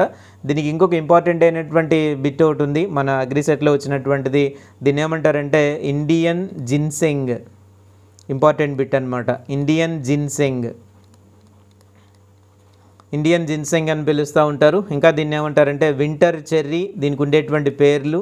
ఈ ఇండియన్ జిన్సెంగ్ అనేది ఆల్రెడీ అగ్రిసెట్ బిట్. ఇది ఇంతకు ముందు ఎప్పుడో ఇచ్చేసారు. ఇది ఇండియన్ జిన్సెంగ్ అని ఏ పంటను పిలుస్తారు? అశ్వగంధ.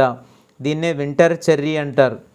వింటర్ చెర్రీ అని ఏ పంటను పిలుస్తారంటే దీన్నే పిలుస్తారు. అలాగే poison gooseberry, berry or cherry.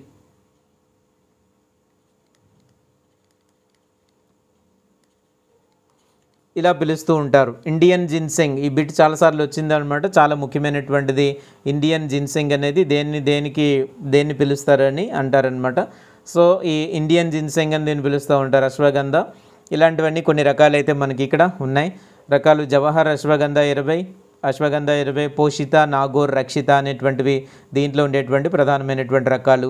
చాలా ఇంపార్టెంట్ ఈ క్రాప్ అయితే, తప్పకుండా దీంట్లో నుంచి ఒక బిట్ వచ్చే అవకాశాలు మనకి ఖచ్చితంగా ఉంటాయి. దీన్నే పెన్నేరు గడ్డలు అని పిలుస్తారనమాట, పెన్నేరు గడ్డలు. ఓకే, దీని యొక్క కుటుంబం వచ్చేసరికి సొలనేసి కుటుంబానికి సంబంధించినది. అశ్వగంధ యొక్క కుటుంబము డాష్, సింపుల్ బిట్ అనమాట. అశ్వగంధ యొక్క కుటుంబం ఏమిటి అంటే సొలనేసి. ఓకే, అశ్వగంధ యొక్క కుటుంబము సొలనేసి అనమాట. చాలా ముఖ్యమైనటువంటి ఇంపార్టెంట్ బిట్ ఇది. ఆయుర్వేద మరియు యునానీ వైద్యాల్లో ఎక్కువగా ఉపయోగించేటటువంటి ఇదేంటంటే ఇదే విథానియా సోమ్నిఫెరా. రైట్, ఇంకా మనం చూస్తే ఏంటంటే, ఇంకా మనము దీంట్లో చూస్తే కోత, దిగుబడి ఇవన్నీ ఉన్నాయి కదా. దీన్ని అన్ని వయసుల వారికి బలం కలిగించే మూలికగా వాడతారు. ఇండియన్ జిన్సింగ్ అని పిలుస్తారు దీన్ని. ఓకే, సైనికులలో శారీరక మానసిక శక్తిని పెంపొందించడానికి వాడతారు. అలాగే ఆటలాడే అలసిపోయేటువంటి వారికి స్పోర్ట్స్ మెడిసిన్, ఇది కూడా ఒక బిట్ అయితే ఇవ్వడం జరిగింది. దీన్ని దేనిగా వాడతారనమాట, స్పోర్ట్స్ మెడిసిన్గా కూడా వాడతారు. స్పోర్ట్స్ మెడిసిన్ అనేక దీని ఉపయోగాలు చాలా ఎక్కువ ఉంటాయన్నమాట. Indian ginseng. ఓకే, జిన్సెంగ్ అనమాట, జిన్సెంగ్ అలా పెట్టుకోండి, ఇండియన్ జిన్సెంగ్ అంటారు. అలాగే స్పోర్ట్స్ మెడిసిన్గా వాడుతూ ఉంటారు. అనేక మీటర్ల ఎత్తులో ఉండే ప్రాంతాల్లో పెరుగుతుంటుంది కాబట్టి అగ్నిమాంద్యము, ఆలోచన శక్తి మందగిస్తాయి. ఈ సందర్భంలో అశ్వగంధ అద్భుతంగా పనిచేస్తూ ఉంటుంది.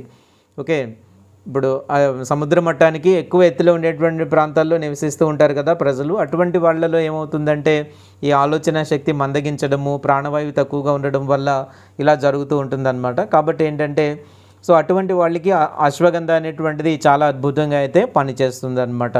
ఇది అశ్వగంధకి సంబంధించినటువంటి ముఖ్యమైనటువంటి అంశము. ఓకే, చాలా క్రాప్స్ అయితే ఈరోజు మనం కవర్ చేసాము. చాలా ఇంపార్టెంట్ అంశాలని నేను మీకైతే చెప్పాను. జాగ్రత్తగా వాటిని ఒకసారి మీరు గుర్తు చేసుకోండి. అశ్వగంధలో Indian ginseng, winter cherry, poison goose cherry, పెన్నేరు గడ్డలు సొలనేసి కుటుంబానికి చెందినటువంటిది. ఆయుర్వేదము, యునానీ మందుల్లో ఎక్కువగా ఉపయోగించేటటువంటిది. వీటిలో ఉండే ఆల్కలాయిడ్స్ని విథానిన్స్ అని పిలుస్తారు. విథాఫెరిన్ ఏ, విథాఫెరిన్ బి అందులో ఉండేటటువంటి ఆల్కలాయిడ్స్. దీన్నే మనకి పెన్నేరు గడ్డలు అని కూడా పిలుస్తూ ఉంటారు. ఆయుర్వేదము, యునానీ మందులు ఎక్కువగా వాడతారు. జవహర్ అని, జవహర్ అశ్వగంధ, అశ్వగంధ 20, పోషిత, రక్షిత, నాగోర్. బాగా గుర్తుపెట్టుకోవాలి, పోషిత, రక్షిత, నాగోర్. నాగోర్ ఏ పంట రకము, రక్షిత ఏ పంట రకము, పోషిత ఏ పంట రకము. చాలా ఇంపార్టెంట్ అంశాలన్నమాట. సో విత్తన మోతాదు ఎకరానికి 6 నుంచి 8 కిలోలు. సో నేరుగా విత్తేందుకైతే 6 నుంచి 8 కిలోలు అవుతుంది. అలాగనమాట. కనీసం 5 రెట్ల ఇసుకతో కలిపి దీన్ని అయితే విత్తుకోవాలి. వరుసల్లో నాటుకోవడం అనేది అంత లాభసాటి కాదు. వెదజల్లడం వల్ల ఏమవుతుందంటే మొక్కల సాంద్రత అనేటువంటిది దెబ్బతింటూ ఉంటుంది. సో అశ్వగంధ చాలా ముఖ్యమైనటువంటిది. విథానియా సోమ్నిఫెరా అనేది చాలా ముఖ్యము. విథానిన్స్ అంటారు వాటిని, రైట్. విథానిన్స్ అని దాన్ని పిలుస్తారు. అందులో ఉండే ఆల్కలాయిడ్స్ని విథానిన్స్ అని పిలుస్తూ ఉంటారు. ఇండియన్ జిన్సెంగ్ అని దేన్ని పిలుస్తారు, ఇంపార్టెంట్ అగ్రిసెట్ బిట్ ఆల్రెడీ ఇంతకుముందు వచ్చేసింది. ఇది ఇప్పుడు స్పోర్ట్స్ మెడిసిన్గా వాడేటటువంటిది ఏమిటి అని ఇప్పుడు అడగొచ్చు అనమాట.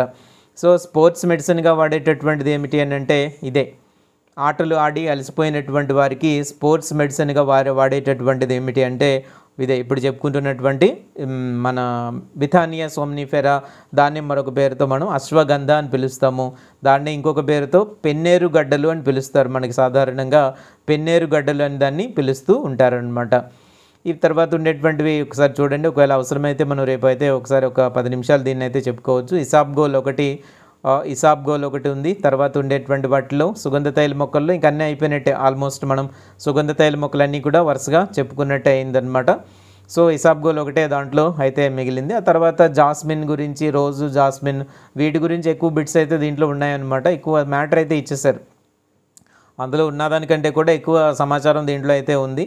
ఈ జాస్మిన్ దాంట్లో ఉండేటువంటి రకాలు అయితే ఒకసారి చూడండి. వీలైతే రేపు ఒకసారి అయితే వీటి గురించి చెప్పుకోవడానికైతే ట్రై చేద్దాం. ఓకే, బంతి, జాస్మిన్ ఇవి ఉన్నాయి కదా, బంతి, మ్యారీగోల్డ్, వీటికి సంబంధించి ఎక్కడెక్కడ ఆవిర్భావం ఎక్కడుంది, వాటి తాలూకు పేర్లు ఏమిటి, ఇవన్నీ ఒకసారి అయితే జాగ్రత్తగా మీరు చూడాలి. దీంట్లో ఎలాగ దీన్ని ప్రవర్ధనం చేస్తాము, రకాలు ఏమిటి, ఇవి చాలా చాలా ముఖ్యంగా అయితే చూడాలి. సో మనకున్నాయి కదా బంతి, చామంతి, రోజ్ ఉంది, బంతి ఉంది, చామంతి, మల్లె ఉన్నాయి. 4 ప్రధానమైనటువంటి క్రాప్స్ ఉన్నాయి కదా. ఈ 4 ప్రధానమైనటువంటి క్రాప్స్లోనూ కూడా మీరు తెలియాల్సింది రకాలన్నీ గుర్తుపెట్టుకోండి. రకాలన్నీ గుర్తుపెట్టుకోవాలి, శాస్త్రీయ నామాలు, కుటుంబాలు గుర్తుపెట్టుకోవాలి, అలాగే రకాలని ఎక్కువ ఇంపార్టెంట్గా గుర్తుపెట్టుకోవాలన్నమాట. ఏ విధంగా దాన్ని మనం ప్రవర్ధనం చేస్తాము, అవి సీడ్స్ ద్వారా వేస్తామా, స్లిప్సా, లేకపోతే ఏమిటి. సుగంధ మొక్కలన్నీ చూసాం కదా, సుగంధ మొక్కలన్నీ కూడా చూసాము. అలాగే వీటన్నిటికీ కూడా అలాగే మనకి జాగ్రత్తగా చూసుకోవాలన్నమాట. ఓకే, ఇసాబ్గోల్ అనేది ఒక సుగంధ తైల మొక్కల్లో మనకి మిగిలినటువంటి ఒకే ఒకటి ఏమిటంటే ఇసాబ్గోల్ ఒకటి. సుగంధ తైల మొక్కల్లో అన్నీ చెప్పుకున్నాం కదా, అన్నిట్లోనూ కూడా మిగిలినటువంటిది ఏంటంటే ఇసాబ్గోల్ అనమాట. ఇసాబ్గోల్. ఓకే, అదొకటి సింపుల్గా చెప్పేసుకుంటే అయిపోతుంది. ఇసాబ్గోల్ అంటాం దీన్ని. ప్లాంటాగో ఒవేటా. ఓకే, దీని శాస్త్రీయనామం వచ్చేసరికి ప్లాంటాగో ఒవేటా. ఇది దీని తాలూకు శాస్త్రీయనామం. అలాగే ప్లాంటాజినేసి, రైట్, ప్లాంటాజినేసి కుటుంబం వచ్చేసరికి ప్లాంటాజినేసి అనమాట. సో ప్లాంటాగో ఒవేటా, ప్లాంటాజినేసి, ఇసాబ్గోల్ ఇదొక రకమైనటువంటి మొక్క అనమాట. దీనిలో ఉన్నటువంటి రకాలు కనుక మీరు చూసేటట్టయితే గుజరాత్ ఇసాబ్గోల్ 1, గుజరాత్ ఇసాబ్గోల్ 2, ఇలాగ 2 రకాలు దీంట్లో అయితే మనకి కనిపిస్తున్నాయి అన్నమాట. ఓకే, ఇసాబ్గోల్కి సంబంధించినంత వరకు 2 రకాలైనటువంటివి ఉన్నాయి. గుజరాత్ ఇసాబ్గోల్ 1, అలాగే గుజరాత్ ఇసాబ్గోల్ 2, గుజరాత్ 1, గుజరాత్ 2 అని అంటారు వాటిని. ఓకే, గుజరాత్ 1, ఇంక ఇది అయిపోయిన తర్వాత ముగిస్తాను. తర్వాత గుజరాత్, రేపు ఇంపార్టెంట్ క్లాస్ ఉంటుంది, ఒక ప్రాబ్లమ్స్ కొద్దిగా చేద్దాం, ముందుగానే వస్తాను కొద్దిగా అలా అనమాట. ఇంకా దీంట్లో ఉండేటువంటి రకాలు వచ్చేసరికి నీహారిక. నీహారిక ఏ పంట రకము అనొచ్చు, ఇసాబ్గోల్ రకం అనమాట. అలాగే హర్యానా ఇసాబ్గోల్, వేరే బుక్లో ఉన్నాయి ఇవి. హర్యానా ఇసాబ్గోల్ అనేటువంటిది ఒకటి, జవహర్ ఇసాబ్గోల్ ఒకటి, హర్యానా ఇసాబ్గోల్ 5, జవహర్ ఇసాబ్గోల్ 4, ఇవి ఇందులో ఉన్న రకాలు. TS1 అని ఉంది ఒక రకము, అలాగే TS1-10 అని ఒకటి, ఈసీ ఈ రకాలు ఉన్నాయి. కొన్ని గుర్తుపెట్టుకోండి అవసరమైనటువంటివి, 1, 2, 5 ఉన్నాయి ఇవన్నమాట. గుజరాత్ 1, గుజరాత్ 2, నీహారిక, హర్యానా ఇసాబ్గోల్ 5, జవహర్ ఇసాబ్గోల్ 4, ఈ రకాలు అనమాట ఇవి ఉన్నాయి. సో ఇది దీంట్లో ఉండేటువంటిది. విత్తన మోతాదు వచ్చేసరికి 4 నుంచి 6 కిలోలు. ఓకే, విత్తన మోతాదు వచ్చేసరికి 4 నుంచి 6 కిలోల విత్తన మోతాదు ఉంటుంది. నానుడి తెగులు రాకుండా నివారించుకోవాలి అని అంటే 3 గ్రాముల థైరామ్ కలిపి చేసుకోవాలి ఇసాబ్గోల్కి సంబంధించినంత వరకు. అసలు ఈ ఇసాబ్గోల్ ఎందుకు ఉపయోగిస్తారు ఏంటనేది కూడా మనం చూడాలి. ఓకే, దీంట్లో అవన్నీ ఇవ్వలేదు కదా, దేనికోసం వాడతారు అని అంటే డయేరియా. ఇసాబ్గోల్ ప్రధానంగా దేన్ని అదుపులో ఉంచేస్తుంది అని అంటే డయేరియాను అదుపులో ఉంచుతుంది. సో డయేరియాను అదుపులో ఉంచగలిగినటువంటిది ఇసాబ్గోల్ అనమాట. డయేరియాను అదుపులో ఉంచుతుంది. ఆ తర్వాత ఏంటంటే ఎసిడిటీతో బాధపడేటువంటి వాళ్ళకి ఇది బాగా ఉపయోగపడుతుంది అనమాట. ఎసిడిటీతో దాన్ని కూడా కంట్రోల్ చేస్తుంది, అలాగే బరువును తగ్గిస్తుంది. దీన్ని ఉపయోగించడం వల్ల ఉండేటువంటి ఉపయోగాలు అనమాట. ఇలాగే ఇంకేమైనా మొలలు, శంకు వంటి బాధాకరమైన వాటిని అన్ని నయం చేస్తుంది. చక్కెర వ్యాధిని కూడా అదుపు చేస్తుంది అనమాట. చక్కెర వ్యాధి, షుగర్, అలాగే బ్లడ్లో ఉండేటువంటి కొలెస్ట్రాల్ తగ్గించాలనుకోండి, కొలెస్ట్రాల్ కూడా ఇది తగ్గిస్తుంది అనమాట. ఇది షుగర్ కంట్రోల్లో పెడుతుంది, కొలెస్ట్రాల్ని అదుపులో ఉంచుతుంది. అలాగే హృదయ సంబంధమైనటువంటి వ్యాధులు ఏమైనా ఉంటే వాటన్నిటినీ కూడా ఇది అదుపులో పెడుతుంది. ఇలాంటివన్నీ కూడా ఉన్నాయి, ఇవన్నీ కూడా ఉన్నాయన్నమాట. దీనికి ఇంకా ఉండేటువంటి పేర్లు ఏంటంటే బ్లాండ్ ప్లాంటైన్ అని. ఓకే, దీని పేర్లు అనమాట. ఇంకా జనరల్ పేర్లు, కామన్ నేమ్స్ చాలా ఉన్నాయి దీనికి. బ్లాండ్ ప్లాంటైన్, కొన్ని జనరల్గా గుర్తుపెట్టుకోండి. ఇస్పాగుల్ అని ఒకటి, ఇస్పాగుల్ ఇది ఒక పేరు దీనిది. స్పోజెల్ సీడ్స్ అంటారు దీన్ని. ఓకే, దీన్ని మామూలుగా ఇంగ్లీష్లో ఏమని పిలుస్తారంటే స్పోజెల్ సీడ్స్ అని పిలుస్తారు. అలాగే శాండ్ ప్లాంటైన్ అని కూడా దీన్ని పిలుస్తారు అనమాట. Sand plantain, right. ఇవన్నీ కూడా ఇసాబ్గోల్ పంటకు సంబంధించినటువంటి ముఖ్యమైనటువంటి అంశాలు. సో ఇసాబ్గోల్ పంటకు సంబంధించి ముఖ్యమైనటువంటి అంశాలుగా వీటిని చెప్పుకోవచ్చు. ఇసాబ్గోల్ పంట శీతాకాలం పంట కానీ పక్వ దశలో అధిక సూర్యరశ్మి దీనికైతే అవసరం అవుతుంది. సో ఇసాబ్గోల్ అనేది ఏంటన్నమాట, ఒక శీతాకాలపు పంట. ఓకే, చల్లని వేడి వాతావరణం ఈ పంటకు అనుకూలము. ఎక్కువ ఎక్కడ పండిస్తారని ఉంది చూడండి ఇక్కడ, శీతాకాలపు పంట. ఇసాబ్గోల్ అనేటువంటిది శీతాకాలపు పంట, రైట్. ఇది గుర్తుపెట్టుకోవాలి. ప్లాంటాగో ఒవేటా, దీని యొక్క శాస్త్రీయనామం వచ్చేసరికి ప్లాంటాగో ఒవేటా అనమాట. ప్లాంటాగో ఒవేటా శాస్త్రీయనామం. కుటుంబం వచ్చేసరికి ప్లాంటాజినేసి. ఓకే, ఇది ముఖ్యంగా దీన్ని గుర్తుపెట్టుకోవాలి. ఇది ఒక ఔషధ మొక్క అనమాట. ఒక 35 నుంచి 45 సెంటీమీటర్ల ఎత్తు వరకు పెరుగుతుంది. ఇది ఒక జనరల్గా వాడుతూ ఉంటారనమాట. ఫుడ్ ఇండస్ట్రీలో ఎక్కువగా దీన్ని వాడతారంట, అది కూడా ఉంది. ఫుడ్ ఇండస్ట్రీలో కూడా ఎక్కువగా వాడతారు. ఇసాబ్గోల్ ఎక్కువగా ఫుడ్ ఇండస్ట్రీ, ఓకే, ఫుడ్ ఇండస్ట్రీలో ఎక్కువగా దీన్ని వాడతారనమాట. అదొక ముఖ్యమైనటువంటి ఇదైతే దీంట్లో ఉంది. ముఖ్యంగా ఐస్ క్రీమ్లు, బిస్కెట్ ఫ్యాక్టరీలు వాడతారు. అది కూడా రాసుకోవడం మనం తెలుసుకోవడం మంచిదన్నమాట. ఐస్ క్రీమ్లు బిస్కెట్స్లో ఎక్కువగా వాడేటువంటిది ఇసాబ్గోల్ కూడా. ఔషధ మొక్కే కాకుండా ఇలా కూడా దీన్ని అయితే ఉపయోగిస్తూ ఉంటారనమాట. ఇలా ఉన్నాయి, అనేక రాష్ట్రాల్లో పండిస్తూ ఉంటారు. ఇసాబ్గోల్ ఇండియాతో పాటుగా బంగ్లాదేశ్, పాకిస్తాన్, మెక్సికో, పర్షియా దేశాల్లో అన్నింటిలోనూ కూడా దీన్ని అయితే సాగు చేస్తూ ఉన్నారనమాట. ఇది సంగతి.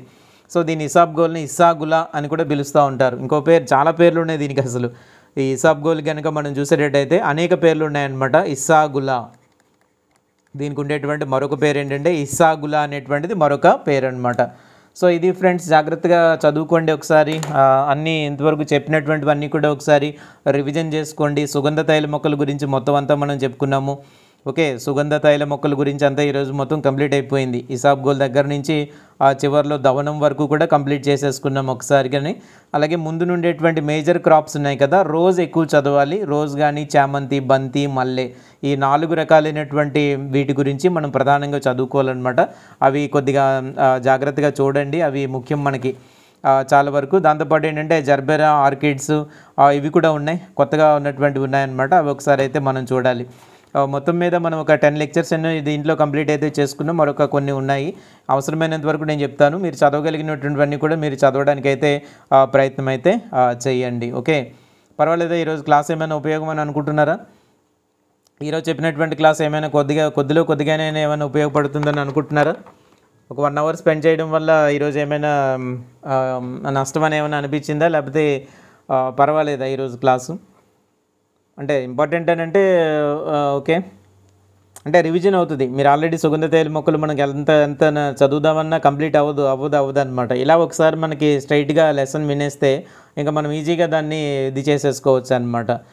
అది ఎస్, రివిజన్ కోసం అది బాగా ఉపయోగపడుతుంది. మీరు ఏమేమి ఇంకా మిస్ అవుతున్నారో, ఇంపార్టెంట్ పాయింట్స్ మీరు ఏదైతే మిస్ అవుతున్నారో ఆ పాయింట్స్ అన్నీ కొంచెం నేను హైలైట్ అయితే చేశాము. పరశురామ్ గారు, ఈ పీడిఎఫ్ మీకు కావాలా? ఓకే, ఇదన్నమాట.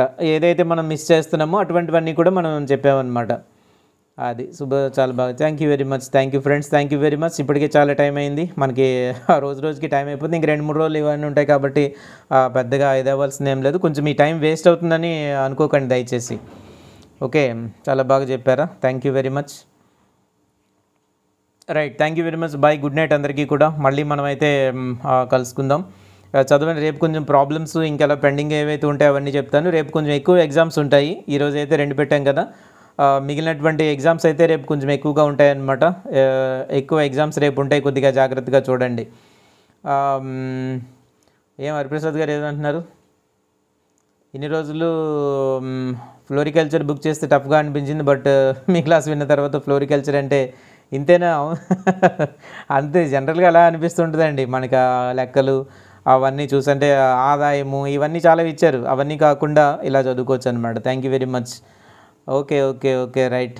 ఓకే ఫ్రెండ్స్, ఇవన్నీ జాగ్రత్తగా చదవండి. ఇవేం కష్టమేం కాదు, కానీ అప్డేటెడ్గా అన్నీ చదువుకోవాలి.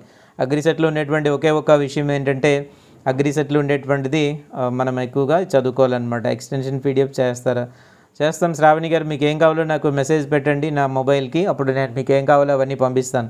అందుకే మొబైల్స్ నమ్ముకుని ఉండిపోకూడదు, ఎప్పుడైనా సడన్గా స్ట్రక్ అయిపోతూ ఉంటాయి. ఓకే, మీకు ఏమైనా అవసరమైనటువంటివి మనం పంపించగలిగినవి ఏమైనా ఉంటే చెప్పండి, పంపిస్తాను నేను, అందులో ఇబ్బంది ఏం లేదు. Thank you friends, thank you very much. Thank you. హార్టికల్చర్కి బాగా మంచి రెస్పాన్స్ అయితే బాగా వచ్చింది. Thank you very much. Bye, good night. మళ్ళీ మనం రేపైతే కలుసుకుందాం. టైం వేస్ట్ చేయకండి, ఒక 10 నిమిషాలైనా సరే వేస్ట్ చేయకూడదు. అలాగే కంటిన్యూగా చదువుతూ ఉంటే 2-3 రోజుల్లో మొత్తం అన్నీ కూడా ఒకసారి రివిజన్ అయిపోతే కనుక బాగుంటుంది. రేపు ఎక్కువ టెస్టులు పెడతాను, టెస్టులన్నీ ఎక్కువ పెడతాను కాబట్టి అవి కొంచెం ప్రాక్టీస్ చేయండి. ఇచ్చినటువంటి టెస్టులన్నీ కూడా ప్రాక్టీస్ చేయడానికి అనువుగా మీకు ఇస్తాను ఒక లింకు, దాంట్లో మీరు ఎక్కువగా ప్రాక్టీస్ అయితే చేయండి. రైట్, లోహిత్ గారు ఎంత బాగా చెప్పారండి. Thank you very much. Bye friends, by, good night అందరికీ కూడా. మళ్ళీ నాకు వేరే కార్యక్రమాలన్నీ ఉన్నాయి కాబట్టి వెళ్ళిపోదాం. అందరూ ఎగ్జిట్ అయిపోండి. మళ్ళీ రేపైతే కలుసుకుందాం. రేపు ఇంకా ప్రాబ్లమ్స్ అవన్నీ చెప్పుకుందాం. రేపు ప్రాబ్లమ్స్ చెప్పుకుందామండి. కొన్ని ఇంపార్టెంట్ ప్రాబ్లమ్స్ ఇంతవరకు చెప్పుకోలేనివి కానీ ఆల్రెడీ చెప్పుకున్న వాటిని ఇంకొకసారి చెప్పుకోవడం కానీ, ఒకసారి అన్ని మోడల్స్ అన్నీ ఒకసారి చెప్పుకుందాం. అలాగే కెమిస్ట్రీలో ఉన్నాయి కదా పిహెచ్ ప్రాబ్లమ్స్, అలాగే మొలాలిటీ ప్రాబ్లమ్స్ ఉన్నాయి కదా, అవి రేపు చెప్పుకుందాం. Bye friends, bye, good night. అందరికీ కూడా బాగా చదువుకొని టైం అయితే వేస్ట్ చేయకండి, అన్ని మొబైల్స్లో ఉండకండి, మొబైల్స్ని నమ్మకండి. బాయ్ బాయ్, గుడ్ నైట్ అందరికీ కూడా. నేను ఎగ్జిట్ అయిపోతున్నాను దయచేసి, ఎందుకంటే టైం అయిపోయింది కాబట్టి నేనైతే ఎగ్జిట్ అవుతున్నాను. రేపు కొంచెం ఎర్లీగానే రావడానికి ట్రై చేస్తాను, కొంచెం మనకి టైం ఉంటుంది. Okay, thank you very much. Bye, good night అందరికీ.